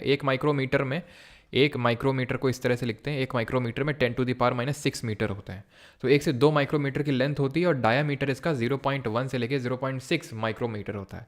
ये एपोप्टोसिस में इन्वॉल्व होता है। What is apoptosis? इसको बोलते हैं प्रोग्राम्ड सेल डेथ। सेल क्या हो जाता है कई केस में? खुद को मार लेता है। लाइसोसोम इसमें इन्वॉल्व नहीं होता ना, इसमें कुछ एंजाइम्स इन्वॉल्व होते हैं जो यहाँ पर घुसते हैं आके, ठीक है। वो बोलते हैं मरने का टाइम आ चुका है, ठीक है, घुस के, और इस मतलब ये सब कुछ इस तरह के रिएक्शन करवाते हैं जिसके डेप्थ में हमें नहीं जाना है। वो रिएक्शन जब होती है तो उस पर्टिकुलर रिएक्शन से सेल की डेथ हो जाती है, उसको बोलते हैं apoptosis, that is programmed cell death. जिसमें और भी चीज़ें इन्वॉल्व होती हैं, बट माइटोकॉन्ड्रिया भी क्योंकि इन्वॉल्व होता है तो ध्यान रखना, एपोप्टोसिस का मतलब होता है प्रोग्राम्ड सेल डेथ, और इसमें हमारा माइटोकॉन्ड्रिया इन्वॉल्व होता है। प्लास्टिड। और एक चीज़, हाँ, माइटोकॉन्ड्रिया के पास खुद का डीएनए और खुद का राइबोसोम होता है। दिस इज वेरी इंपॉर्टेंट, ठीक है। Mitochondria has its own DNA and ribosome. इसके पास खुद का डीएनए और राइबोसोम होता है। किसके पास? माइटोकॉन्ड्रिया के पास, ठीक। अब आते हैं प्लास्टिड। ये सिर्फ प्लांट सेल में ही देखने को मिलती है, पादप कोशिका में ही देखने को मिलेगी। ये जो प्लास्टिड होता है इसके 3 टाइप होते हैं, ठीक है। ये मोस्टली आपको प्लांट सेल में देखने को मिलेगी, एनिमल सेल में एब्सेंट होती है, जैसे कि हमारी सेल वॉल सिर्फ प्लांट सेल में होती है, एनिमल सेल में नहीं होती है। प्लास्टिड का खुद का डीएनए राइबोसोम होता है। सर ये तो सुनेला लगता है। अरे बेटा अभी बताए थे, वो माइटोकॉन्ड्रिया में था। माइटोकॉन्ड्रिया और प्लास्टिड सिर्फ 2 सेल ऑर्गेनल ऐसे होते हैं जिनका खुद के पास डीएनए और खुद का राइबोसोम होता है। अब क्यों होता है उसके पीछे भी काफ़ी सारे रीजंस है, थ्योरीज हैं, नॉट मतलब पक्की नहीं है, लेकिन हाँ माना जाता है कि सबसे पहले सेल ऑर्गेनल यही बने थे, इसलिए ये खुद का डीएनए और राइबोसोम रखते हैं, ठीक है। तो इनके पास खुद का डीएनए और राइबोसोम होता है, जैसे कि माइटोकॉन्ड्रिया में होता है। इसके 3 पार्ट होते हैं प्लास्टिड के, क्रोमो, ल्यूको और ये क्लोरो होगा ना कि क्रोमो, सॉरी यार, ठीक है। थोड़ा सा यहाँ पे चीज़ें जो है उलट पुलट हो गई हैं। तो ऐसे कर लो, इसको क्लोरोप्लास्ट कर लो, ये क्लोरोप्लास्ट कर लो, ठीक है, ये क्लोरोप्लास्ट हो जाएगा, ठीक है। तो क्लोरोप्लास्ट क्या होते हैं, इसमें क्लोरोफिल होती है, क्लोरोप्लास्ट में क्लोरोफिल होती है। क्लोरोप्लास्ट का स्ट्रक्चर ये रहा।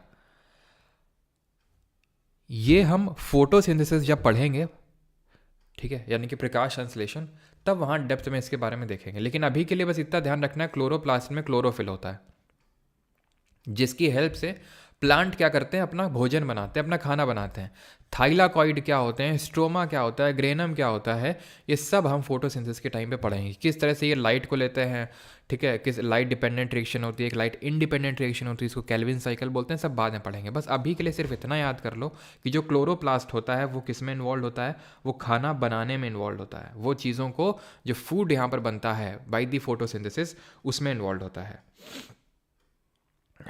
ठीक है। फिर अगर हम बात करें ल्यूकोप्लास्ट की, तो ये इस खाने को स्टोर करता है, ठीक है, स्टोरेज, ठीक है। तो ये स्टोरेज प्रोवाइड करने का काम करता है। इसके 3 पार्ट होते हैं, एमाइलो, एल्यूरो और इलायोप्लास्ट, ठीक है, एमाइलो, इलायो और एल्यूरोप्लास्ट। अभी किस किस चीज़ का स्टोरेज करते हैं, तो जो एमाइलो होता है ये कार्बोहाइड्रेट का स्टोरेज करता है, ठीक है।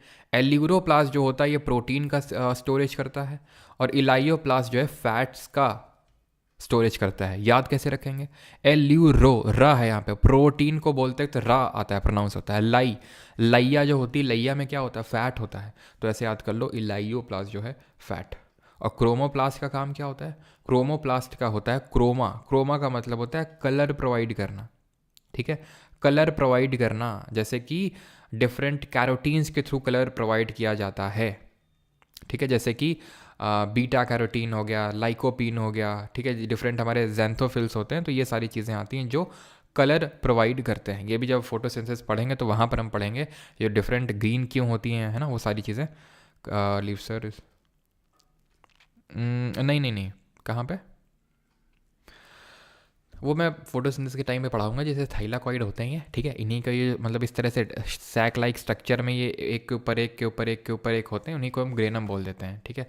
साइट ऑफ लाइट रिएक्शन होते हैं, यहाँ डार्क रिएक्शन होती है, वो सारी चीज़ें हम आगे पढ़ेंगे, ठीक है।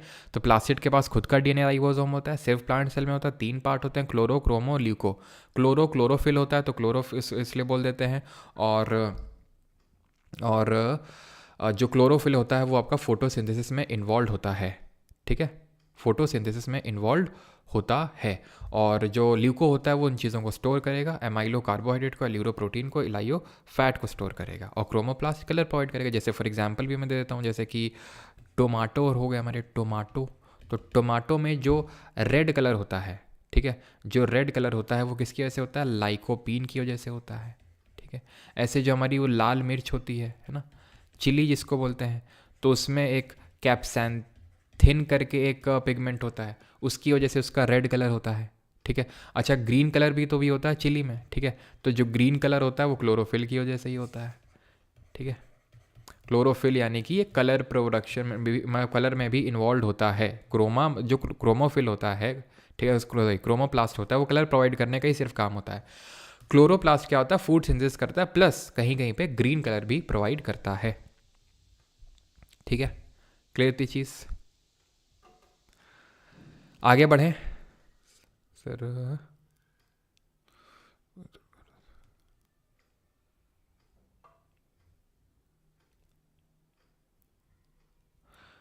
ग्रीन कलर ऑफ भाई रेड होता है, गाजर का तो रेड होता है, ग्रीन तो पहली बार देख रहे हैं, वो भी लाइकोपीन की वजह से होता है, ठीक है। Red colour of carrot. चलो आगे बढ़ते हैं, और अगला है हमारा, and that is cell division. ये आखिरी पार्ट है हमारा, ठीक है, आखिरी कंपोनेंट है सेल डिवीजन, यानी कि कोशिका विभाजन। इसको आप ध्यान से समझिएगा यहाँ पर, ठीक है। चलो इसको अभी यहाँ पे ध्यान से समझना, सेल डिवीजन को, कोशिका विभाजन को, बहुत बहुत बहुत बहुत इंपॉर्टेंट है, बहुत ज़्यादा इंपॉर्टेंट है, ठीक है। खासकर अभी के जो एग्ज़ाम्स हुए थे CHSL CPO वगैरह, उनमें काफ़ी क्वेश्चंस पूछे गए थे सेल डिवीजन से, और सेल डिवीजन के एक पर्टिकुलर कंपोनेंट से। सेल डिवीजन क्या होता है? कोशिका विभाजन। जब कोशिका यानी सेल दो या दो से ज़्यादा सेल्स में डिवाइड हो जाए तो उसको बोलते हैं सेल डिवीजन। ये जो आपकी मेन सेल होती है उसको बोलते हैं मदर सेल, और जो ये बनती हैं डिवीजन के बाद इनको बोलते हैं डॉटर सेल। ठीक है, डॉटर सेल। तो यहाँ पर आपने देखा कि किस तरह से ये मदर सेल दो डॉटर सेल में, कई बार ऐसा होता है कि ये जो डॉटर सेल्स बनी है ये फर्दर दो दो और डॉटर सेल्स प्रोड्यूस कर देती हैं। ठीक है, तो इसी बेसिस पे हम सेल डिवीजन को दो पार्ट में डिवाइड करते हैं, माइटोसिस और मायोसिस।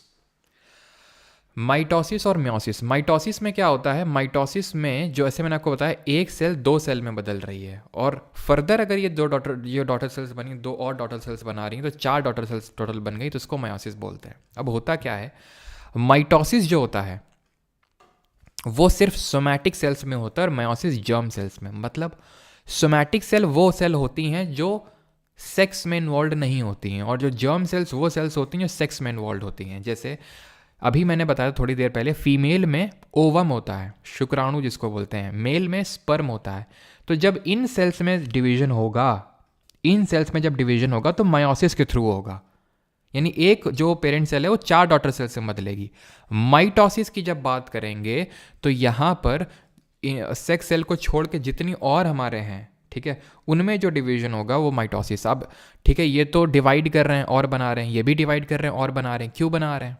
ठीक है, मान लो कि सेल ओल्ड हो गई, पुरानी हो गई, डेड हो गई, इंजर्ड हो गई, तो पुरानी सेल से जो नई सेल बन रही, सेल डिवीजन, यही तो बताया था हमारे रुडोल्फ वर्चोव जी ने।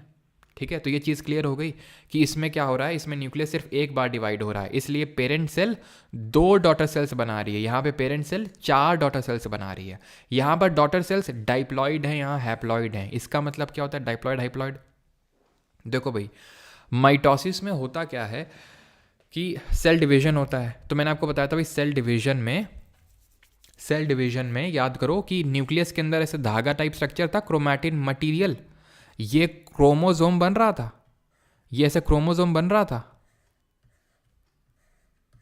था ये।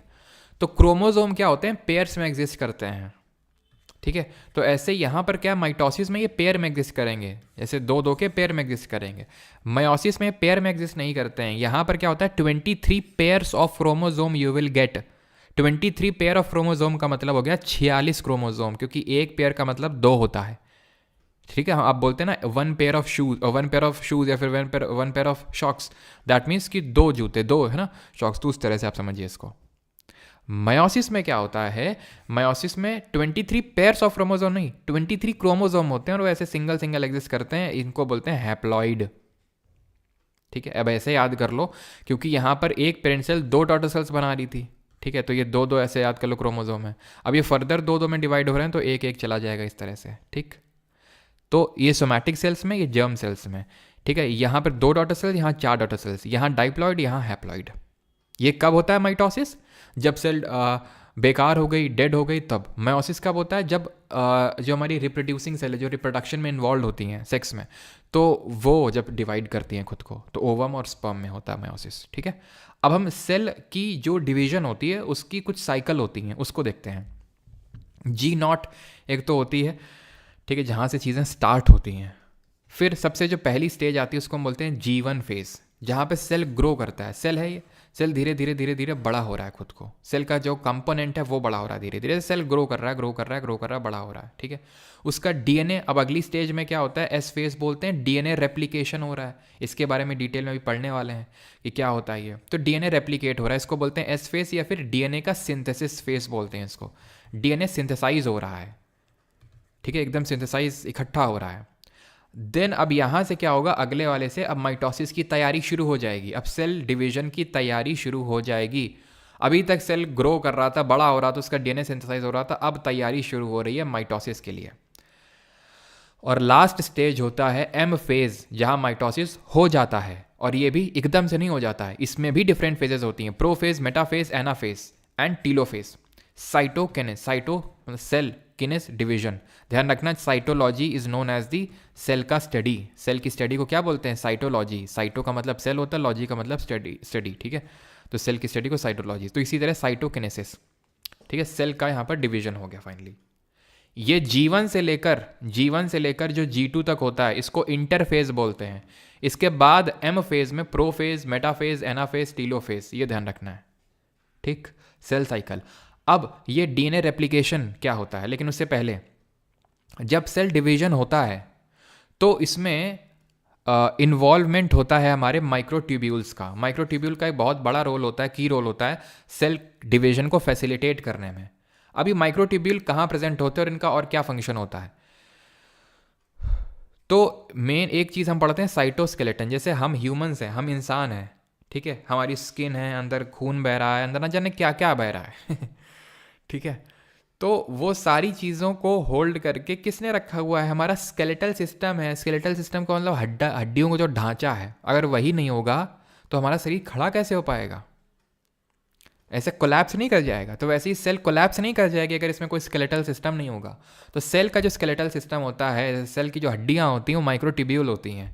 Helps in structural support to cell and helps in the cell के मूवमेंट। जैसे हमारी हड्डियाँ मूवमेंट में हेल्प करती हैं, उनको चलने में हेल्प करती हैं और स्ट्रक्चरल सपोर्ट प्रोवाइड करती हैं, बस वैसे ही साइटोस्केलेटन है। इसका एक इंपॉर्टेंट कंपोनेंट होता है माइक्रोट्यूब्यूल। और जहाँ माइक्रोट्यूब्यूल बनता है, जहाँ माइक्रोट्यूब्यूल बनता है उसको बोलते हैं क्या? उसको बोलते हैं सेंट्रोजोम। जहाँ माइक्रोट्यूब्यूल बनता है उसको बोलते हैं सेंट्रोजोम। और सेंट्रोजोम बना होता है दो सेंट्रियोल से मिलके। सेंट्रोजोम बना होता है दो सेंट्रियोल से मिलके। तो सेंट्रोजोम को या फिर सेंट्रियोल को हम बोल देते हैं microtubule, microtubule organising centre, organising centre. और ये जो सेंट्रियोल होते हैं ये सिलेंड्रिकल फॉर्म में होते हैं। कैसे होते हैं ये होते हैं सिलेंड्रिकल फॉर्म में जो सेंट्रियोल होते हैं। और इनका जो स्ट्रक्चर होता है वो या तो 9+0 या 9+2 के फॉर्म में होता है। इसका मतलब ये होता है कि 9 सेंट्रियोल ऐसे सिलेंडर के शेप में अरेंज होंगे, बीच में एक भी सेंट्रियोल नहीं होगा तो 9+0, और अगर बीच में 2 सेंट्रियोल होंगे तो उसको 9+2 बोलेंगे, ठीक है। या तो 9+0 या 9+2 के फॉर्म में ये एग्जिस्ट करते हैं। सेंट्रोजोम क्या होते हैं? जहाँ पर माइक्रोट्यूब्यूल ये बनता है। माइक्रोट्यूब्यूल क्या होते हैं? जो साइटोस्केलेटन इसको सपोर्ट प्रोवाइड करते हैं, ठीक है। और ये सेल डिवीजन में भी हेल्प करते हैं, ठीक है। अब हम आते हैं ये जो एस फेज पढ़ रहे थे, ये सेल डिवीजन की जो एस फेज थी, जिसको हम बोल रहे थे जहाँ पर डीएनए रेप्लिकेट हो रहा था। तो ये डीएनए रेप्लिकेशन होता क्या चीज़ है, ठीक है, ये डीएनए रेप्लिकेशन होता क्या चीज़ है। लेकिन उससे पहले ये डीएनए हो क्या चीज़ होती है? What is DNA? डीएनए अपने आप में क्या होता है? तो डीएनए स्टैंड्स फॉर डीऑक्सी, और इसको समझ लेना, ठीक है, अच्छे खासे क्वेश्चन है, अभी कराऊंगा मैं। डीऑक्सी राइबो न्यूक्लियाइक एसिड, ठीक है, ये इसका फुल फॉर्म होता है, डीऑक्सी राइबो न्यूक्लियाइक एसिड। ये जो डीएनए होता है, अभी देखे थे क्रोमोसोम का एक पार्ट होता है। क्रोमोसोम किसका बना होता है? डीएनए का और प्रोटीन का। कौन सा प्रोटीन? हिस्टोन का प्रोटीन। हिस्टोन ये बीच बीच में होता है जिससे डीएनए जुड़ा हुआ होता है। इसके मॉलिक्यूल की डिस्कवरी किसने करी थी? बताइए जल्दी से। तो इसके मॉलिक्यूल की डिस्कवरी करी थी वॉटसन और क्रिक ने नहीं, फ्रेडरिक मिशर ने करी थी, ध्यान रखना, ठीक है। तो फिर वॉटसन और क्रिक ने क्या किया था डीएनए को लेके? तो उन्होंने डबल हेलिकल स्ट्रक्चर दिया था। डबल हेलिकल स्ट्रक्चर का मतलब होता है द्विकुंडलीय संरचना। आप देख पा रहे हैं इस तरह का स्ट्रक्चर दिख रहा है पिक्चर में उसमें, ठीक है, ये दिख रहा है कुछ ऐसा। इसी को बोलते हैं द्विकुंडली, दो कुंडली चल रही है। जैसे सांप होता है कुंडली मार के ऐसे बैठ जाता है, ऐसे एक और नागिन भी ऐसे कुंडली मार के बैठ जाए, है ना। तो डीएनए बना देंगे दोनों, double helical structure, double helical structure. तो इसकी डिस्कवरी करी थी वॉटसन और क्रिक ने, ठीक। ऐसे ही पता है ट्रिपल हेलिकल स्ट्रक्चर होता है कोलेजन का। एक प्रोटीन होता है बॉडी में कोलेजन, उसका ट्रिपल हेलिकल स्ट्रक्चर होता है। उसका इससे भी क्वेश्चन बना था अभी एसएससी में कि उसकी डिस्कवरी किसने करी थी। तो हम आगे पढ़ेंगे जब प्रोटीन पढ़ेंगे। तो वो हमारे एक इंडियन ही थे, उनका नाम था रामचंद्रन, ठीक है। तो उन्होंने इसकी डिस्कवरी करी थी, तो हम आगे पढ़ेंगे, ठीक है। तो यहाँ पर आप डबल हेलिकल जो स्ट्रक्चर है डीएनए का, उसमें देख रहे होंगे स्ट्रैंड है, ये कुछ ये स्ट्रैंड देखने को मिल रहे होंगे। तो ये 4 तरह के स्ट्रैंड होते हैं, ठीक है। ये 4 स्ट्रैंड होते हैं। इनको क्या बोलते हैं? इनको बोलते हैं एडिनाइन, ग्वामाइन, ठीक है, इसको मैं हटा दूं, ठीक है, एडिनाइन, ग्वामाइन, थाइमाइन और साइटोसाइन, ये 4 बेस पेयर होते हैं। ये इसके साथ पेयर अप करता है एडिनाइन थाइमाइन के साथ, और ग्वामाइन साइटोसाइन के साथ करता है, ठीक है। और इसकी जगह आरएनए में आ जाता है यूरेसिल, ठीक है, यूरेसिल आ जाता है आरएनए में, ठीक है, इसकी जगह पे आरएनए में क्या होता है, यूरेसिल होता है। ये चीज़ ध्यान रखना। क्लियर थी चीज़? डबल हेलिकल स्ट्रक्चर दिया, मॉलिक्यूल की डिस्कवरी किसने करी। अब हम पढ़ते हैं कि डीएनए रेप्लिकेशन होता क्या चीज़ है। जो एक सेल जब डिवाइड करता है तो वहाँ पर एक फेज होता है डीएनए रेप्लिकेशन का। तो एक्चुअल में DNA replication is the process by which a cell copies its DNA before dividing, ensuring that each new cell has an identical copy of the original DNA. ऐसे समझ लो कि भाई वो मदर है, mother DNA है, और mother कितनी caring होती हैं हम सबको पता है। तो यहाँ पे जो हमारी मदर है वो भी केयरिंग है। वो क्या कर रही है कि अपने से, ठीक है, वो क्या कर रही है, वो कॉपी करके डॉटर जो सेल है उसको भी दे रही है डीएनए। ऐसा ना हो कि जो डॉटर सेल बने उसमें डीएनए हो ही ना। या फिर आपने देखा होगा कि जीन, ठीक है, ठीक है, जीन आप बोलते हैं जीन करके, जीन क्या होता है, वो फंक्शनल यूनिट होता है, ठीक है। फंक्शनल यूनिट क्या चीज़ होती है डीएनए की? तो डीएनए की जो फंक्शनल यूनिट होती है उसको बोलते हैं जीन। तो जीन ऐसे ही ट्रांसफ़र होती हैं फ्रॉम मदर टू, जैसे हम बोलते हैं कि हमारे जीन्स पेरेंट्स से, मदर से आए, फादर से, तो वो एक्चुअल में यही चीज़ ट्रांसफ़र होती है, ठीक है। ये चीज़ का ध्यान रखिएगा। और हाँ, इसमें ये चीज़ ध्यान रखना, ठीक है, कि ये जो आरएनए में होता है यूरेसिल, आई थिंक मैंने साइटोसाइन से इसको बना दिया है, गुआमाइन से होगा, ठीक है, साइटोसाइन से नहीं, गुआमाइन से होगा। गुआमाइन की जगह यूरेसिल होता है, ठीक है। तो जो जीन आपको देखने को मिलता है वो एक्चुअल में डीएनए का एक फंक्शनल यूनिट होता है जो कि कॉपी होता है सेल के डिवीजन के टाइम पे भी। और ये आप जैसे हम बोलते हैं ना कि हमारा मदर से या फिर फादर से ये जीन ट्रांसफ़र हुआ, तो वो मायोसिस के थ्रू हुआ होता है, क्योंकि मायोसिस जो होता है वो सेल जो हमारे सेक्स सेल्स होते हैं उसमें इन्वॉल्व होता है। तो डीएनए रेप्लिकेशन क्या होता है? जब डीएनए रेप्लिकेट होता है, कॉपी बनाता है खुद की मदर सेल से, जो आपकी डॉटर सेल्स हैं उसमें जो कॉपी बनती है डीएनए की, उसको डीएनए रेप्लिकेशन बोलते हैं। अब ये अपने आप नहीं हो जाता, ये भी काफ़ी इसमें बहुत सारे एंजाइम्स इन्वॉल्व होते हैं। वो कौन कौन से एंजाइम्स हैं जो डीएनए रेप्लिकेशन में इन्वॉल्व होते हैं? हेलिकेस होता है, प्राइमेस होता है, लाइगेस होता है और पॉलीमरेस होता है। हेलिकेस, प्राइमेस, लाइगेस और पॉलीमरेस। हेलिकेस जो होता है वो डबल जो स्ट्रैंड है उनको अलग अलग करके सिंगल सिंगल स्ट्रैंड में तोड़ देता है, ठीक है। फिर उसके बाद जो है ये सिंथेसाइज करने का काम करता है। Primase सिंथेसाइजेज the short RNA molecules, ठीक है। और लाइगेस का काम होता है फेविकॉल का। फेविकॉल कैसे करता है? जैसे चीज़ों को ज्वाइन कर देता है, वैसे ही लाइगेस काइंड ऑफ ग्लू की तरह एक्ट करता है, जो ज्वाइन कर देता है डिसकॉन्टिन्यूसली सिंथेसाइज्ड फ्रेगमेंट्स टुगेदर, ठीक है। और फर्दर जो फाइनल सिंथेसिस का काम होता है वो पॉलीमरेज का काम होता है।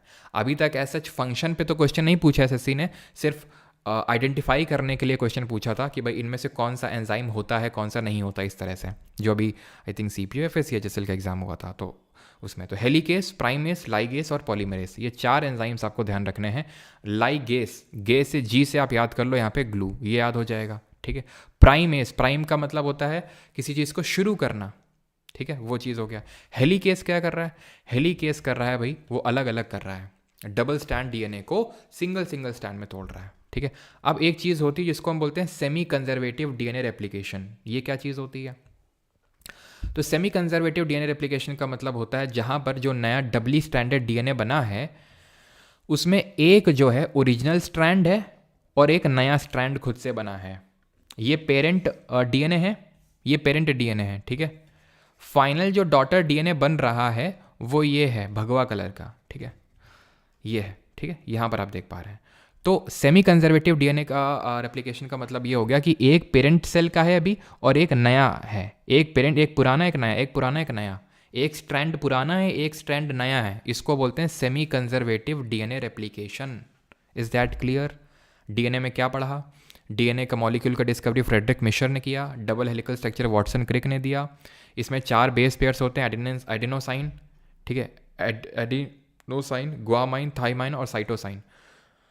जो एडिनोसाइन है वो थाइमाइन के साथ पेयर अप करता है गुआनाइन साइटोसाइन के साथ, और गुआमाइन की जगह यूरेसिल होता है आरएनए में। ये चीज़ आपको ध्यान रखनी है। क्लियर है? ख़त्म हो गई हमारी यहाँ पे चीज़ें, ठीक है। ख़त्म तो नहीं हुई, एनिमल सेल प्लांट सेल में अब डिफरेंस नहीं बताने वाला हूँ बिकॉज पहले ही बता चुका हूँ मैं, ठीक है। हाँ। क्या चीज़?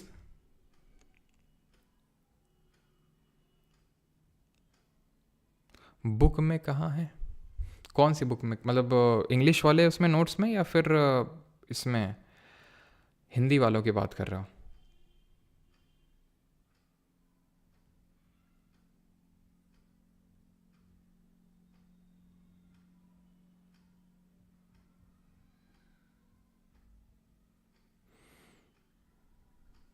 चलिए आगे बढ़ें अभी।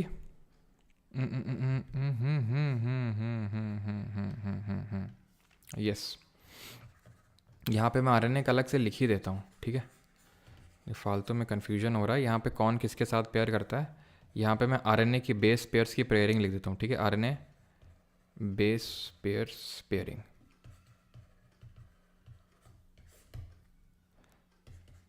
जो एडिनाइन है वो पेयर करेगा यूरेसिल से, ठीक है। एयू बनता है यहाँ पे, ऐसे याद कर लो ATGC, ठीक है। यहाँ पर याद कर लो ATGC, यहाँ पे हो जाएगा GC, ठीक है। AUGC गुआनाइन साइटोसाइन, ठीक है। तो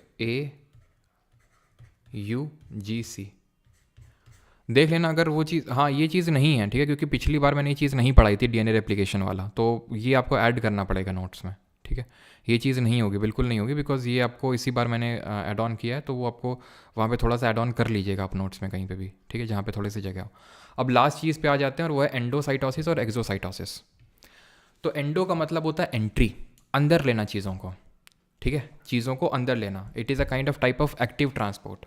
जैसे हमने एक्टिव ऑस्मोसिस पढ़ाया था मैंने, फिर एक्टिव ट्रांसपोर्ट उसी को बोलते हैं जहाँ पर एनर्जी के थ्रू फ्रॉम लोअर कंसेंट्रेशन से हायर कंसेंट्रेशन में जब मूवमेंट होता है तो उसी को हम एक्टिव ट्रांसपोर्ट बोलते हैं। Movement of particle into the cell, अंदर जब चीज़ें आ रही हैं तो हम चीज़ें अंदर हम भी लेते हैं। भाई खाने पीने की बात हो रही है यहाँ पे, कुछ और मत समझ लेना। तो जब खाना अंदर लेते तो फैगोसाइटोसिस, और जब पानी अंदर लेते तो पिनोसाइटोसिस। कौन? सेल। सेल जब किसी चीज़ को अंदर लेते हैं तो उसको एंडोसाइटोसिस बोलते हैं। अगर वो खाना खा रहे हैं, ऐसे याद कर लो, खाना खा रहे हैं, ठीक है, सेल का ईटिंग प्रोसेस, तो फैगोसाइटोसिस।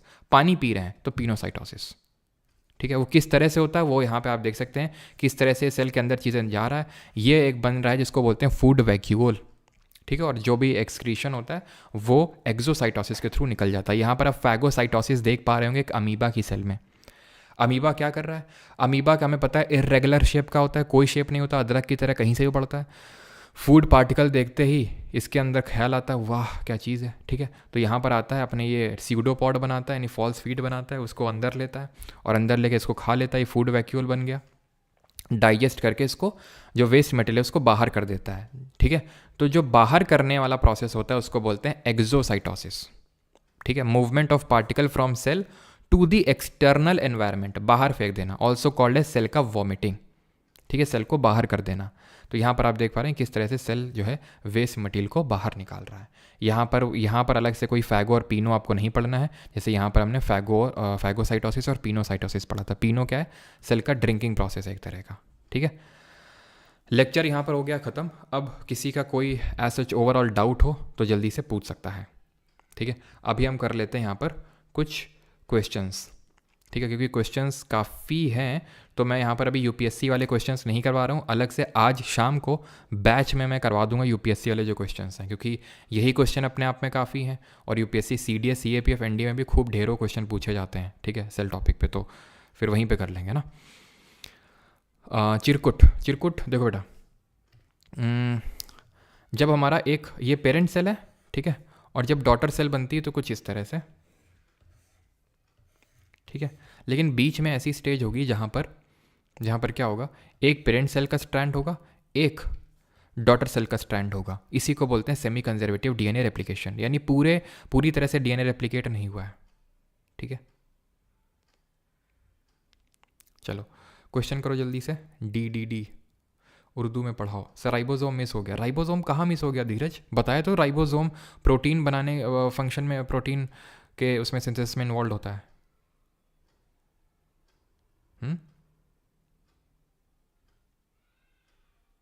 ये क्लास यूपीएससी के लिए इनफ है, बिल्कुल ठीक है। आप यूपीएससी कि जितने भी एग्जाम है CDS CAPF NDA जितने भी है, कहीं से कोई भी क्वेश्चन आप उठा के लगा लीजिएगा, ठीक है, इस क्लास के बाद कहीं से भी कोई सा भी क्वेश्चन हो सेल टॉपिक से। Who among the following scientist discovered free living cell, तो answer it would be Antony von Leeuwenhoek. Pond water में डिस्कवर करा था रॉबर्ट ब्राउन की बात करेंगे, जो भूरे जीत है, इन्होंने न्यूक्लियस की डिस्कवरी करी थी। और जो रॉबर्ट हुक थे, उन्होंने एक डेड सेल की डिस्कवरी करी थी, मृत कोशिका की करी थी, किसके अंदर, एक कॉर्क में, ठीक है। चलो, और भाई क्वेश्चंस इग्नोर मत किया करो, तुम्हारा ही लॉस होगा। कुछ कुछ चीज़ें होती हैं जो क्वेश्चंस में मैं बताता हूँ, ठीक है, वहाँ पे वो चीज़ कवर नहीं हो पाती है, तो क्वेश्चंस को स्किप मत किया करो, ठीक है। बैक्टीरियल सेल हिस्ट्री कब, ओके नीरज कुमार, कोई नहीं।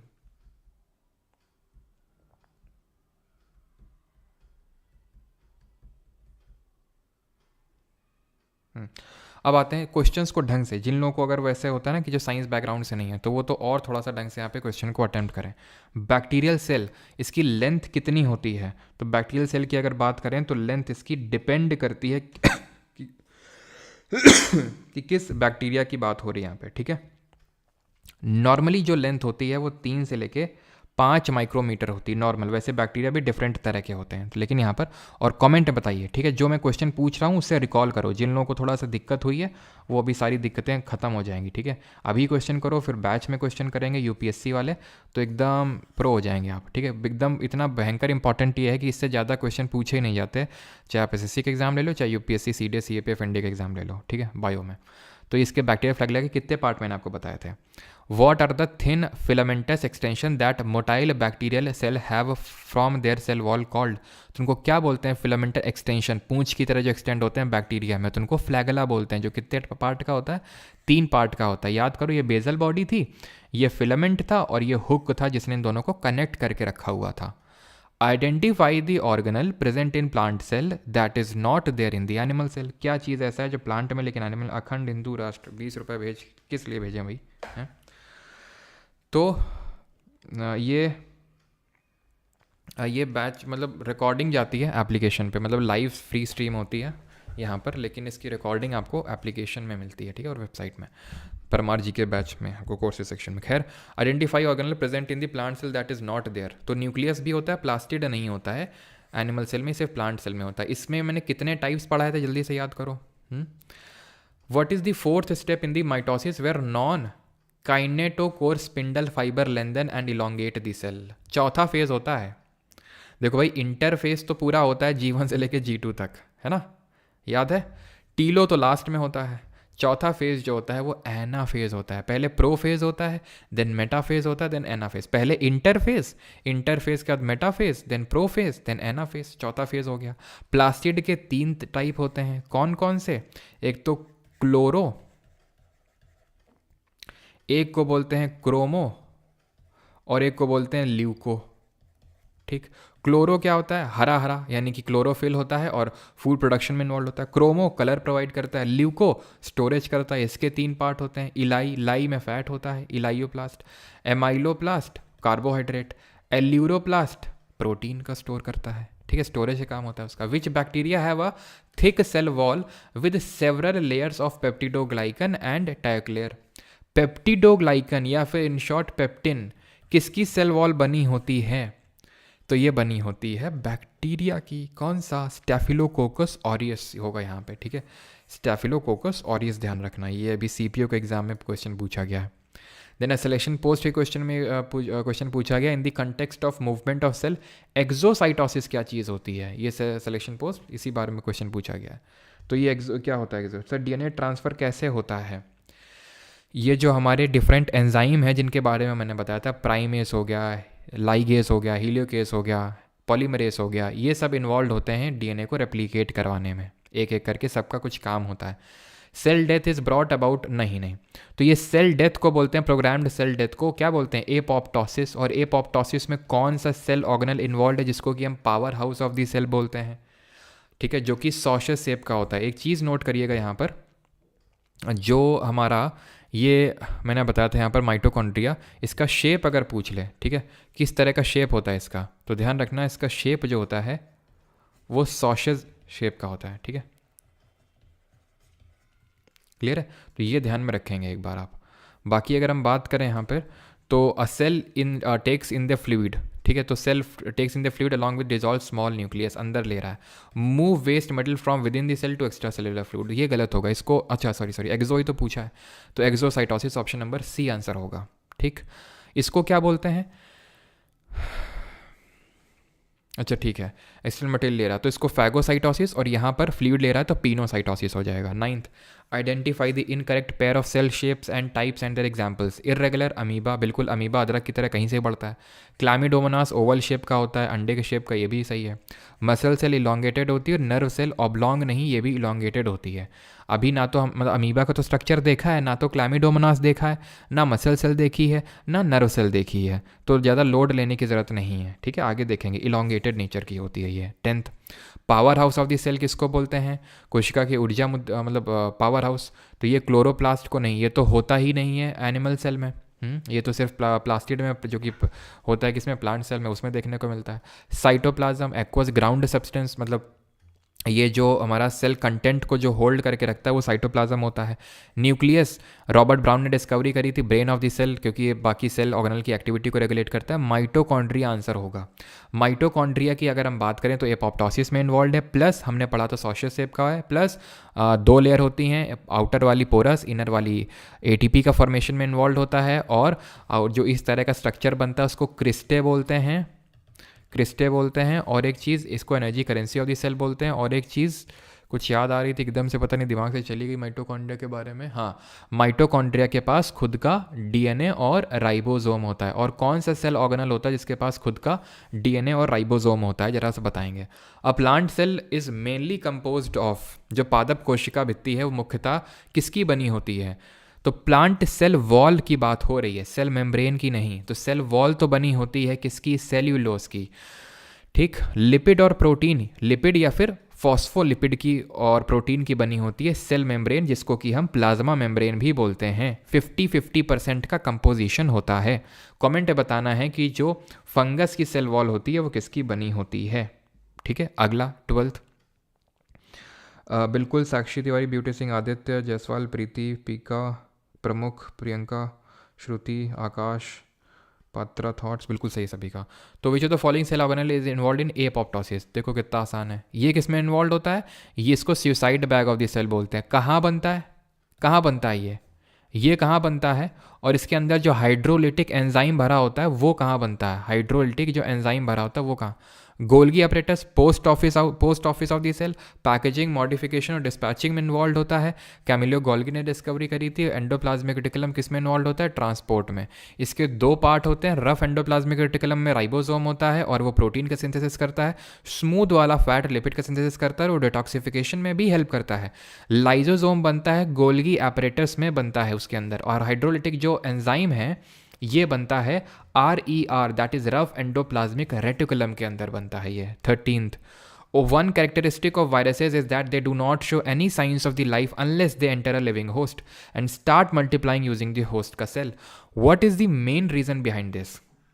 They camouflage themselves as non-living to find a host. They lack cell membrane and other cell organelles. They lack DNA. They need heat of the host body to multiply. जैसे कि हमने Covid देखा था, corona virus. Yes, एक चीज़ यहाँ पर note कर लेंगे वो भी राइबोसोम के रिगार्डिंग, एंड दैट इज़ कहाँ गया राइबोसोम के बारे में, मैंने आपको कहाँ पढ़ाया था, यहाँ पढ़ाया था ना। ठीक है, तो ये जो राइबोसोम होते हैं इनकी डिस्कवरी किसने करी थी, ये करी थी जॉर्ज ई पैलेड ने। ठीक है, जॉर्ज ई पैलेड ने इनकी डिस्कवरी करी थी, ये नाम याद रखिएगा, इंपॉर्टेंट है। ठीक है, चलो आगे बढ़ते हैं यहाँ पर। तो इनके अंदर क्या होते हैं, they lack cell membrane, cell membrane इनमें नहीं होती है, और इसी वजह से यही कारण है, ठीक है, यही कारण है कि क्यों जो हमारे ये जो वायरस होते हैं इनके अगेंस्ट काम नहीं करती है एंटीबायोटिक्स। ठीक है,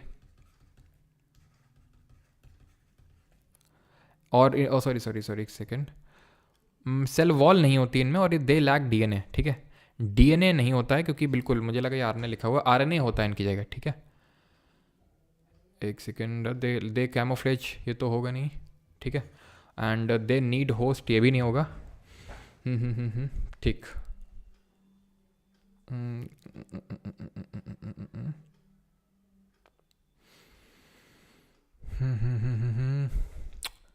बी होगा इसका आंसर, ठीक है, बी होगा इसका answer, option number B, they lack cell membrane and other cell organelles. अब मैं आपको बताता हूँ कैसे। देखो, जो हमारा कोरोना वायरस था वो उसमें डीएनए नहीं था, ठीक है, लेकिन उन तरह के वायरसेस को बोलते हैं रेट्रो वायरस, जिनमें कि जिनका जेनेटिक मटेरियल आरएनए का बना होता है। जिनका डीएनए का बना होता है वो तो नॉर्मल वायरसेस होते हैं, लेकिन जिनमें आरएनए का बना होता है उनको रेट्रो वायरस बोलते हैं। अब मैं क्या बता रहा था आपको, हाँ, एंटीबायोटिक क्यों वर्क नहीं करती उनके अगेंस्ट, वो तो खैर डिजीज़ वाले चैप्टर में पढ़ेंगे, लेकिन क्योंकि जैसे जो बैक्टीरिया होते हैं उनके अगेंस्ट, जो बैक्टीरियल डिजीज़ होती हैं उनके अगेंस्ट वर्क करता है, क्योंकि वो लोग क्या करते हैं, पूरा सेल वॉल वगैरह फॉर्मेशन करते हैं, तो उसको होने नहीं देता एंटीबायोटिक। ये लोग कुछ करते नहीं हैं, ठीक है, इस वजह से। तो कोविड वायरस में क्या देखा था हम लोगों ने कि वो हमारे लंग के सेल को यूज़ कर रहे थे खुद को रेप्लिकेट करने के लिए, खुद को डिवाइड करने के लिए। यहाँ पे क्या है, मतलब वही सेम वायरसेस के साथ हाल होता है कि इनको हम लिविंग और नॉन लिविंग एंटिटी के बीच में रखते हैं। पूरी तरह से लिविंग भी नहीं होते हैं और पूरी तरह से नॉन लिविंग भी नहीं होते हैं। ये काइंड ऑफ रेप्लिकेट करना स्टार्ट कर देते हैं, लिविंग कैरेक्टर शो करना स्टार्ट कर देते हैं जब इनको कोई होस्ट सेल मिलता है तभी। Which cell organelle enzyme contain enzymes for digesting cellular waste and foreign materials. तो भाई डाइजेशन में सेलुलर वेस्ट और फॉरेन मटीरियल में कौन हेल्प करता है, lysosome. Option number C will be the correct answer, ठीक है। What is the primary function of Golgi apparatus, ये जेई में क्वेश्चन पूछा गया। लिपिड प्रोडक्शन में तो स्मूथ एंडोप्लाज्मिक रेटिकुलम इन्वॉल्व होता है, स्टोरिंग पैकेजिंग में इन्वॉल्व होता है। Option number B will be the correct answer, ठीक है। सेलुलर रेस्पिरेशन कहाँ पे होता है, ये होता है माइटोकॉन्ड्रिया में। सर ये तो पढ़ाया नहीं आपने, एक्चुअल में ये पढ़ाया तो नहीं है, लेकिन जब धीरे धीरे रेस्पिरेशन में पढ़ाऊंगा तो अपने आप ये समझ में आ जाएगा आपको कि माइटोकॉन्ड्रिया के अंदर होता है। जब रेस्पिरेशन में आपको पढ़ाऊंगा तो वहाँ पर रेस्पिरेशन हम देखेंगे कि जो एरोबिक रेस्पिरेशन होता है माइटोकॉन्ड्रिया के अंदर होता है। प्रोटीन सिंथेसिस कहाँ पे होता है, जहाँ पर राइबोसोम होगा। राइबोसोम कहाँ पे होता है, आर में होता है, रफ एंडोप्लाज्मिक रेटिकुलम में। In plant cells which cell organelle is responsible for photosynthesis, तो फोटोसिंथेसिस के लिए कौन सा रेस्पॉन्सिबल होता है। सर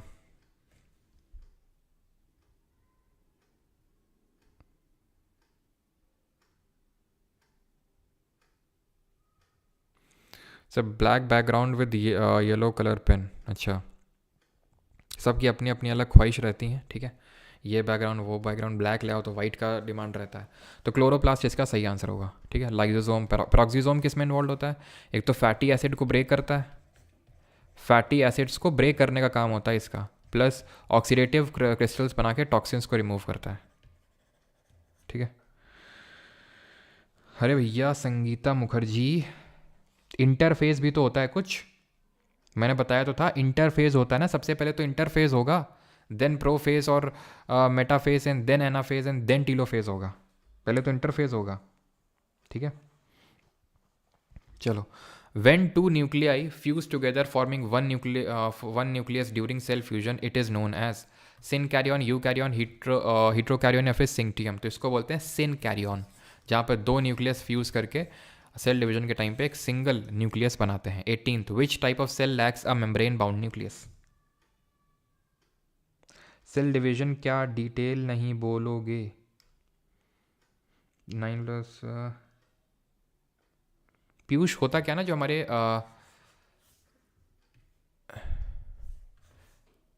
माइक्रोट्यूब्यूल ऑर्गेनाइजिंग सेंटर होते हैं, सेंट्रोसोम, सेंट्रोसोम के अंदर क्या होते हैं, इस तरह से सेंट्रियोल देखने को मिलते हैं, सिलेंड्रिकल लाइक स्ट्रक्चर, ठीक है, सिलेंडर लाइक। अब ये क्या करते हैं, नौ ऐसे इनका क्या होता है, पेरीफ्री में से ऐसे ऐसे गोल गोल टाइप स्ट्रक्चर में ये अरेंज होते हैं। तो अगर बीच में अगर दो यहाँ पर पेयर ऑफ आ जाते हैं सेंट्रियोल, तो उसको बोल देते हैं 9+2, ठीक है। और अगर मतलब ये ऐसे पेरीफेरी में अरेंज हो गए और बीच में एक भी पेयर ऑफ नहीं है आपका सेंट्रियोल, तो उसको बोलते हैं 9+0 स्ट्रक्चर, ठीक है। चलो, तो यहाँ पर क्या आंसर होगा, which type of cell lack membrane bound nucleus, nucleus नहीं होता है। प्रो, जो लोग प्रो होते हैं, जो सेल प्रो हो गई हैं, उनको ज़रूरत नहीं होती किसी चीज़ की, क्योंकि प्रो स्टेज में पहुँच चुकी हैं। जैसे कि हमारे जो बैक्टीरिया होते हैं, वो बैक्टीरिया क्या है, ये पूरे प्रो स्टेज में पहुँच चुके हैं। तो ये प्रो कैरेटिक, इनमें और यू कैरेटिक में क्या क्या कॉमन होता है, तो मैंने आपको जैसे बताया था, सेल मेम्ब्रेन कॉमन होती है, और क्या कॉमन होगा, साइटोप्लाज्म कॉमन होगा, और एक चीज़ जो हमारा कॉमन होगा जिसकी डिस्कवरी जॉर्ज ई पैलेट ने करी थी, दिस इज़ राइबोसोम, ठीक है, दिस इज़ राइबोसोम, ठीक है। ये तीन चीज़ें कॉमन होती हैं, बाकी यूकैरियोट में प्रेजेंट होती हैं सारी चीज़ें और इसमें नहीं होती हैं। और इसमें जो अनडिफाइंड न्यूक्लियर रीजन होता है उसको न्यूक्लियोइड के नाम से जानते हैं। कौन सा सेल ऑर्गेनल होता है जिसको energy factory of the cell बोलते हैं, तो एनर्जी फैक्ट्री हम बोलते हैं माइटोकॉन्ड्रिया को। पेरोक्सिसोम पढ़ चुके हैं, अभी लाइसोसोम पढ़ चुके हैं, गोल्गी अपरेटस पढ़ चुके हैं। अगला, अंशिका सर यहाँ पर पायरेसी चल रही है। अच्छा, किस चीज़ की? अतुल मीना, ये सफिशेंट है। हम्म, चलो। तो what specialised nerve cells does the phylum Cnidaria have to capture, ये तो नहीं करना है अभी, ठीक है। आंसर स्टिंगिंग सेल होगा, लेकिन अभी नहीं, जो प्लांट एंड एनिमल किंगडम वाला चैप्टर करेंगे वहाँ पे। विच of the following is a function of the cytoskeleton?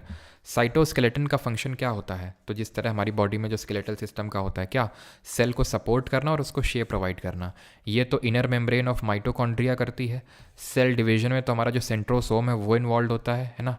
Centrosome microtubule organising centre होता है। प्रोटीन सिंथेसिस में हमारा इन्वॉल्व होता है राइबोसोम, ठीक है, राइबोसोम इन्वॉल्व होता है। 22, the basophilic nucleo protein granules that are scattered nerve cells में। अगेन इसको जब मैं न्यूरॉन पढ़ाऊंगा तो पढ़ाऊंगा, आंसर इसका निस्ल बॉडी होगा। एक्चुअल होता है क्या, जो न्यूरॉन होता है ना, न्यूरॉन, उसमें प्रोटीन बनाने का काम इनका होता है, निस्ल बॉडीज़ का, ठीक है, तो मैं वहाँ पे पढ़ाऊंगा। इन विच ईयर, किस साल जो है रुडोल्फ वर्चोव ने ओमनिस सेलुला ए सेलुला ये थ्योरी दी थी, जिसमें उन्होंने बताया था कि कोई भी नई सेल बनती है प्री एग्जिस्टिंग सेल से, जो पुरानी सेल एग्जिस्ट कर रही है उससे। 1855। तो कौन कौन सी डेट याद करनी है हमें? याद करो, एक तो 1665, ठीक है, और एक 1674। इस साल डिस्कवरी हुई थी डेड सेल की, इस साल डिस्कवरी हुई थी लिविंग सेल की 1674 में, और 1855 में डिस्कवरी हुई थी किसकी? वर्चॉफ की सेल थ्योरी, और 1838 में शेल्डन और स्वान ने अपनी सेल थ्योरी दी थी। बिसाइड द सेल ऑर्गेनल के अलावा there are various type of non living component within the cell. उनको क्या बोलते हैं? जो कोशिकांग के अलावा जो निर्जीव घटक होते हैं, तो उनको साइटोप्लाज्मिक इंक्लूजन बोलते हैं। याद आया आपको? The primary function of which globular structure is to produce and assemble ribosome. Produce करना और असेंबल करना राइबोसोम को। जेई 2024। न्यूक्लियोलस, याद आया? न्यूक्लियस के अंदर जो न्यूक्लियोलस था वो ऐसे डॉट डॉट स्ट्रक्चर सप्लाई कर रहा था एंडोप्लाज्मिक रेटिकुलम को, तो वो होता है न्यूक्लियोलस। 26, ठीक है। Which part of the cell is responsible for generating the primary energy molecule ATP in eukaryotic animals? तो एनर्जी जनरेट करने का काम होता है माइटोकॉन्ड्रिया का, ठीक है। माइटोकॉन्ड्रिया क्या करता है? ऊर्जा बनाने का इसका काम होता है, ठीक है। 27, eukaryotic organism can have very complex, ठीक है। 2-3 क्वेश्चन और करते हैं, क्लास कब तक चलेगी? बस 2-3 क्वेश्चन और हैं। Eukaryotic organism can have very complex functions to sustain themselves. At the cellular level, these involve several different types of chemical function like energy production, metabolism, etc. What are the membrane-bound structure called, which are present within the cell to keep each of these functionalities separate? Membrane-bound structure जो होता है, जो which are present within the cell to keep each of this, तो इनको बोलते हैं organelle, ठीक है। ऑप्शन नंबर सी, ये ऑर्गेनल होते हैं, जो अलग अलग होते हैं, जो अलग अलग फंक्शन को परफॉर्म करते हैं। ए आंसर नहीं होगा, इसका आंसर सी होगा, ठीक है। अगला है विच organelle is responsible for producing ATP? कौन बनाता है? तो एटीपी बनाता है न्यूक्लियस? नहीं, ये तो बाकी सेल की एक्टिविटी को रेगुलेट करता है। माइटोकॉन्ड्रिया इसका सही आंसर होगा, ठीक है। अभी इसके बाद में रिवीजन आपको करवाऊंगा, ठीक है। Sir is gallisepticum is not the smallest cell? Rathi ji, मैंने क्या बताया था? माइकोप्लाज्मा, और उसी को ही बोलते हैं माइकोप्लाज्मा गैलीसेप्टिकम। मैंने बताया तो था कि उसका पूरा नाम माइकोप्लाज्मा गैलीसेप्टिकम होता है, वही चीज़ होती है, ठीक है। Y shaped proteinaceous structure produce by the immune cells to defend our body against harmful bacteria and virus, तो इसको इम्यूनोग्लोबिन बोलते हैं। कोलेजन काइंड ऑफ प्रोटीन होता है, जैसे मैंने आपको बताया, ठीक है। इसका ट्रिपल हेलिकल स्ट्रक्चर ध्यान रखना, ये रामचंद्रन जी ने दिया था। And the last question is which of the following is the structural and functional unit of organism? तो आंसर होगा सेल। अब देखो, और भी बहुत सारे क्वेश्चंस हैं इसमें, ठीक है। जैसे कि यहाँ पर आप देख पा रहे होंगे टोटल 70 क्वेश्चन है, यानी 30 किए हैं, 40 बाकी हैं। ये 40 आप करेंगे, प्लस यूपीएससी वाले के जो क्वेश्चन है वो पीडीएफ मैं आपके प्राइवेट टेलीग्राम ग्रुप में सेंड कर दूंगा, क्योंकि ढेरों क्वेश्चन है, 40 ही है तकरीबन, कम से कम 40 वो भी हैं, मतलब 40 प्लस ही हैं, लेकिन 40 तो है ही, 40 से 45, तो 80 क्वेश्चन मान लो। और 80 क्वेश्चन अभी एकदम कॉन्टिन्यूएशन, तो फिर आप बोल जाएंगे, है ना। और फिर जल्दी जल्दी होगा, मेन मज़ा नहीं आएगा क्वेश्चन करने का, और जल्दी जल्दी ख़त्म करना पड़ेगा।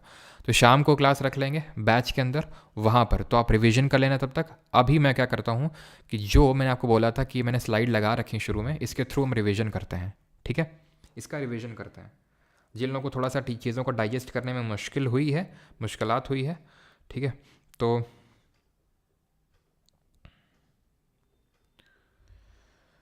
विकास हुड्डा नहीं, ये बैच की क्लासेस होती हैं तो वो ऐप में जाती हैं इसकी रिकॉर्डिंग। वो टाइप्स नहीं होती है माइटोसिस की, उपासना सिंघा, वो एक्चुअल में स्टेजेस होती हैं। ठीक है, तो हम पहले रिवीजन कर लेते हैं इसका जो भी हमने पढ़ा है।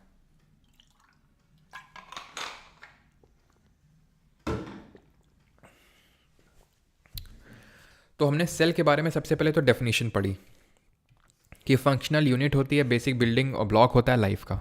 ठीक है, अब एकदम फोकस कर लेना, आराम से रिवीजन करवा रहा हूँ। ठीक है, डिस्कवरी डेड सेल की होती है। पहले तो मृत कोशिका की होती है, फिर जीवंत कोशिका की होती है। Dead cell then living cell. Dead cell की कौन करता है? रॉबर्ट हुक करते हैं, 1665 में करते हैं। Living cell Antony von Leeuwenhoek 1674 में करते हैं। ठीक है,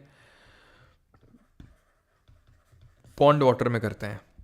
ठीक है, न्यूक्लियस की डिस्कवरी रॉबर्ट ब्राउन करते हैं, और प्रोटोप्लाज्म का नाम प्रोटोप्लाज्म पुरकिंजे देते हैं। पार्ट्स ऑफ सेल में क्या पढ़ा था हम लोगों ने? एक तो सबसे पहले सेल मेम्ब्रेन या प्लाज्मा मेम्ब्रेन, ये कैसी होती है? आउटर कवरिंग होती है, लिविंग होती है, फ्लेक्सिबल होती है, सेमी या फिर सेलेक्टिव परमिएबल होती है, और शेप प्रोवाइड करती है सेल को। बनी किसकी होती है?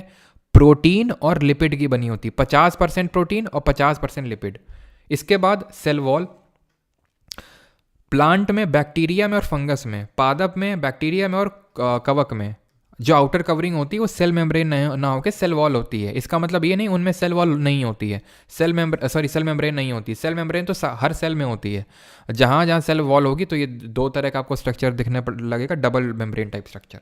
सेल वॉल की अगर बात करें तो अगर सेल वॉल आउटर कवरिंग है जिसमें भी प्रेजेंट है तो वो शेप प्रोवाइड करेगी। ये डेड होती है, ये यानी कि नॉन लिविंग होती है। ये फुल्ली परमिएबल होती है, ये सेल्यूलोज की बनी होती है प्लांट में, ये बनी बैक्टीरिया में पेप्टिडोग्लाइकन की, और फंगस में चिटिन की बनी होती है। साइटोप्लाज्म क्या होता है? जो सेल और न्यूक्लियस के अंदर जो भरा होता है उसको साइटोप्लाज्म बोलते हैं। साइटोप्लाज्मिक इंक्लूजन क्या होता है? जो नॉन लिविंग जो हमारे इंग्रेडिएंट होते हैं, कंपोनेंट होते हैं साइटोप्लाज्म के अंदर, जैसे कि पिगमेंट और न्यूट्रिएंट वगैरह, वो साइटोप्लाज्मिक इंक्लूजन्स कहलाते हैं।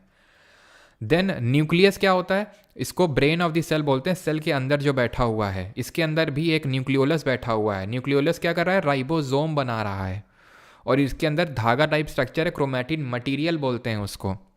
वो क्रोमोसोम बन जाता है सेल डिवीजन होने पे, और जब सेल डिवाइड होता है तो अभी उसके बारे में चलो सेल डिवीजन में ही पढ़ेंगे हम। सेल ऑर्गेनल पे आ जाते हैं। सेल ऑर्गेनल पे अगर हम आते हैं तो यहाँ पर सबसे पहले एंडोप्लाज्मिक रेटिकुलम, ये क्या कर रहा है? ये ट्रांसपोर्ट कर रहा है।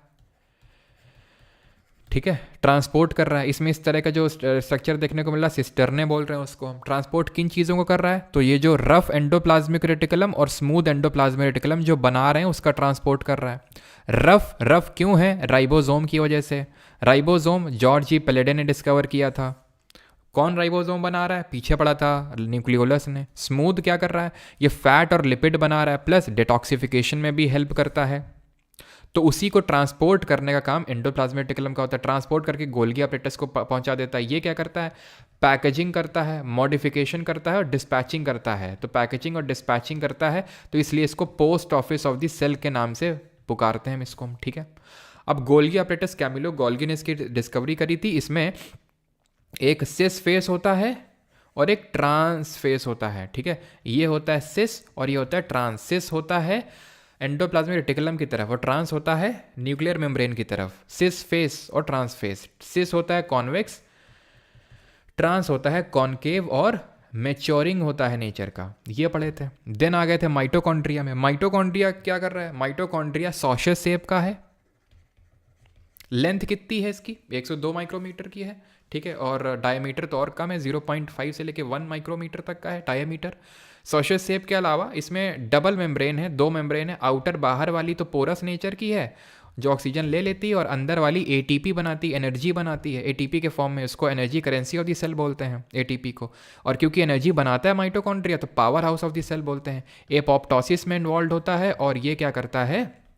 खुद का डीएनए और राइबोसोम अपने पास रखता है। प्लास्टिड भी खुद का डीएनए और राइबोसोम अपने पास रखते हैं, लेकिन ये एनिमल सेल में नहीं, सिर्फ प्लांट सेल में होते हैं।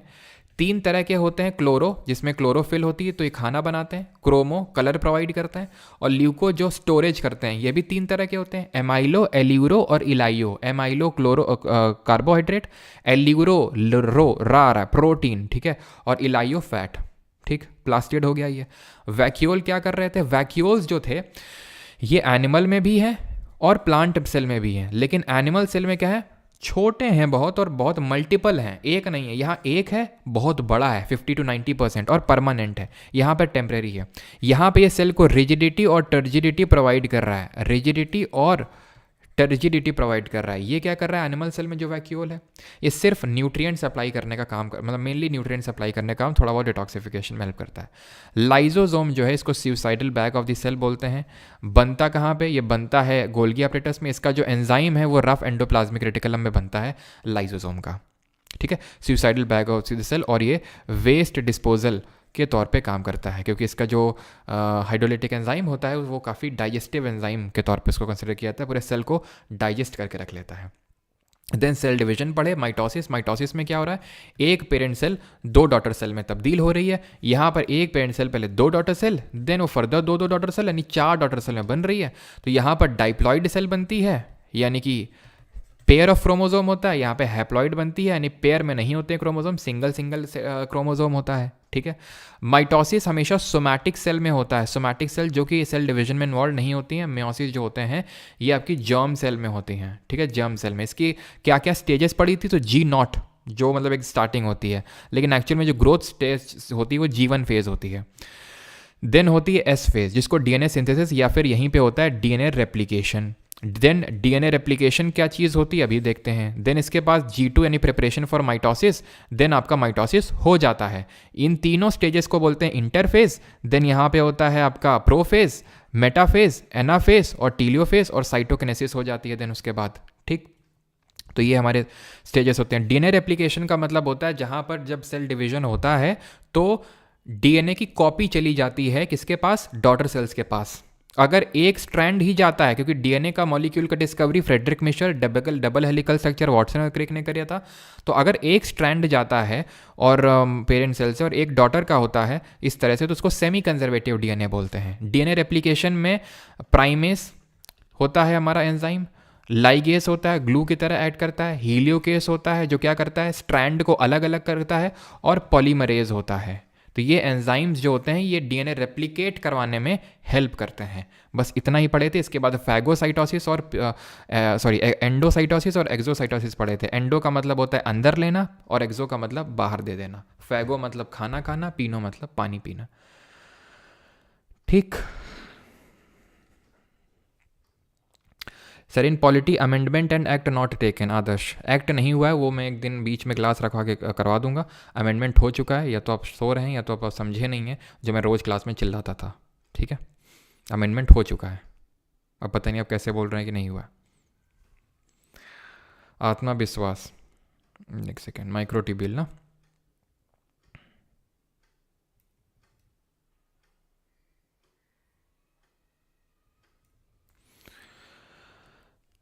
ये जो है माइक्रोट्यूब्यूल क्या करते हैं, इस तरह के स्ट्रक्चर होते हैं जो जैसे हमारी हड्डी होती हैं तो हड्डी की तरह होते हैं। ये सेल साइटोस्केलेटन का एक मेन पार्ट होते हैं जो सेल के कंटेंट को मतलब एकदम पकड़ के रखते हैं, ठीक है, और उनके मूवमेंट में हेल्प करते हैं। माइक्रोट्यूब्यूल बनते कहाँ पे हैं, वो सेंट्रोजोम में बनते हैं, ठीक है। मज़ा आ गया सर।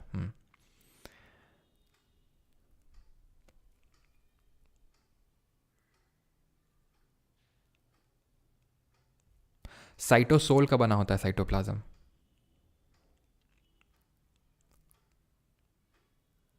असम ये होंगे लगभग 2 वीक। ब्लैक इंक रिएक्शन बिल्कुल आनंद परफॉर्म करी थी, लेकिन मैंने इसलिए नहीं पढ़ाया बिकॉज वो जब न्यूरॉन पढ़ाऊंगा तो वहाँ पे उसके बारे में पढ़ाऊंगा, कैमिलो गोल्गी न्यूरॉन के बारे में जब स्ट्रक्चर पढ़ाऊंगा वहाँ पे ब्लैक इंक रिएक्शन।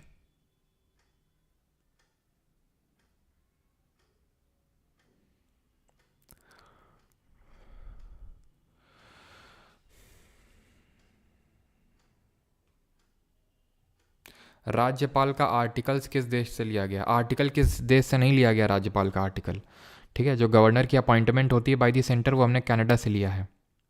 जो appointment of governor bye centre होती है वो हमने कनाडा से लिया है।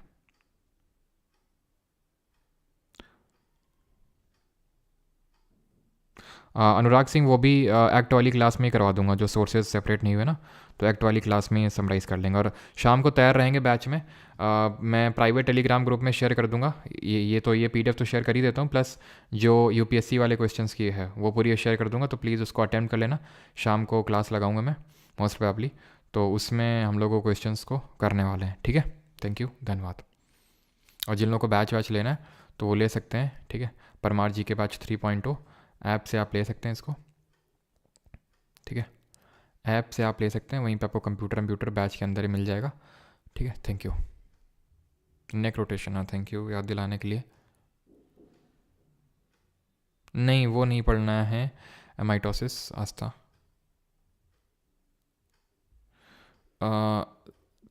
थायमिन की जगह यूरेसिल कहाँ पे?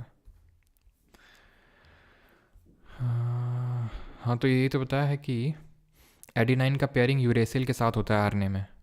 आरएनए में इसका पेयरिंग यूरेसिल से होता है।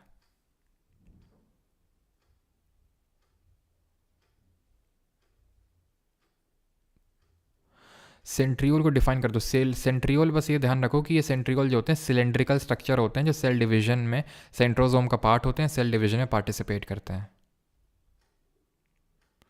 हाई प्रेशर लो प्रेशर बता दिया। हाई प्रेशर लो प्रेशर नहीं है, हाई कंसंट्रेशन लो कंसंट्रेशन है।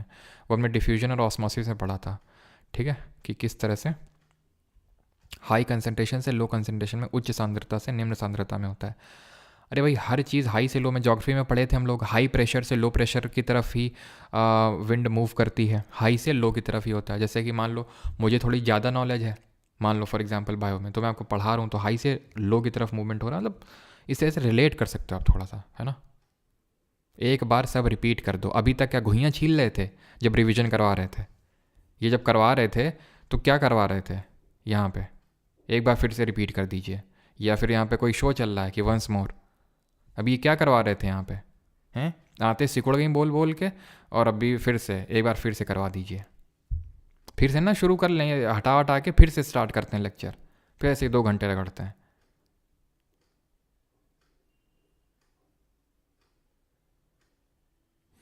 शाम को अभिषेक का तो मैं टाइम बता दूंगा, अभी फिक्स नहीं है। आई थिंक 7 PM पे होगा क्लास, मोस्ट प्रॉब्ली 7 PM को होगा। ठीक है, 7 बजे। वो ये सारे क्वेश्चन और वो यूपीएससी वाले।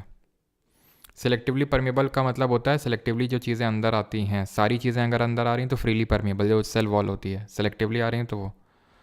ठीक है, हिंदी का तो प्रैक्टिसोम का नहीं पता है मुझे, श्री हरी सरनम। 2 हफ्ते होंगे भाई, BTSC चाहिए है ना, 2 हफ्ते लगभग। Thank you SSC with SRV। चले, थैंक यू, धन्यवाद। मिलते हैं कल टिश्यूज़ चैप्टर में मॉर्निंग में। ठीक है, थैंक यू।